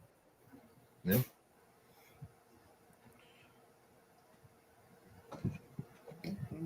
So, anything else you guys want to talk about before we end, or you guys got anything? What you guys got going on this week? Tomorrow at noon Eastern or 12:30 Eastern, another episode of Bad Cinema. We'll be reviewing the movie Frankenhooker. Nice, that's a great fucking movie. Suspiria loves that movie. She's always posting stuff up with Frankenhooker. It's a great movie. It's fantastic. No, it's 4th of July this week, so I got no show on Friday. Might pop on tack this week, but I have a Whatnot show on Friday because they're doing 4%. They're only charging 4% commissions. Oh, so everybody, if you're tired of eating hot dogs and blowing stuff up, almost blowing your fingers off with some M80s, stop by and buy some comic books at a great price. Might be a good time for me to do my first Whatnot stream. Yeah, there you go. What the hell? Everybody's doing a Whatnot stream except for me? Yes. I haven't done one yet. I buy from there, Bruce. I don't sell. So, as you can tell behind me, I need to start selling. Yeah, I'm right there with you. Same thing. Yeah. Bruce knows. We could just go after the show, go on stream. stay in StreamYard, and we could do a claim sale of your stuff. It's just the 6 of us. It would be the first one I've been involved in. Cliff, what do you got coming up? I also have a sale coming up on Friday, but What are you selling? What are you selling? I'm also selling comics. I'm like, what else are we selling here, people? We got to recover from Heroes Con. Yeah. Con coming up. I got work to do. But also tomorrow night on the council at 8 p.m. New piece in Hot Comics of the Week. Tuesday, I don't know. I can't remember who I'm with Tuesday. It could be Paul. It could be somebody else. I don't know. Check back with me. Wednesday night at 8 with the count. 7, I'll be over. Oh my God, I don't know. Maybe at 7, I'll be with Comic Vet. 8 o'clock with the council for our hangout. 9:15, I'll be on TAC, and that's Wednesday night. And then I got other stuff coming up. I maybe Comics and Coffee on Saturday morning. I'm pretty sure I have that. I can't even remember who the guest is anymore. My calendar's all over the place. I'm having a good time, folks. I'm just trying to live my best life. 2025 has been real hard on me. All right, that's my speech. Tune in, check things out. Thank you. I forgot. I had another announcement. I got 459 subscribers. I'm closing on 500. When I get to 500, I'm giving away this Dazzler Jenny Prison variant signed by Jenny Prison herself. So sum up to Hero for Hire Comic Club. Get him to 600 subscribers. I have my apparent alleged Monday Madness show tomorrow, which has been very sporadic because the movie talk community and commentary around pop culture has become very toxic in the last month and a half. What? In the last month and a half? No, it's for a while. Very toxic. It's been toxic. 5 years. 5 years.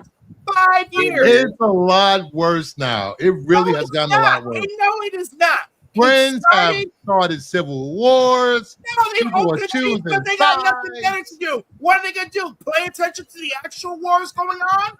People need to tune out because that's all we got left. Just watch whatever you like. If you don't like it, don't watch it. That's what I say.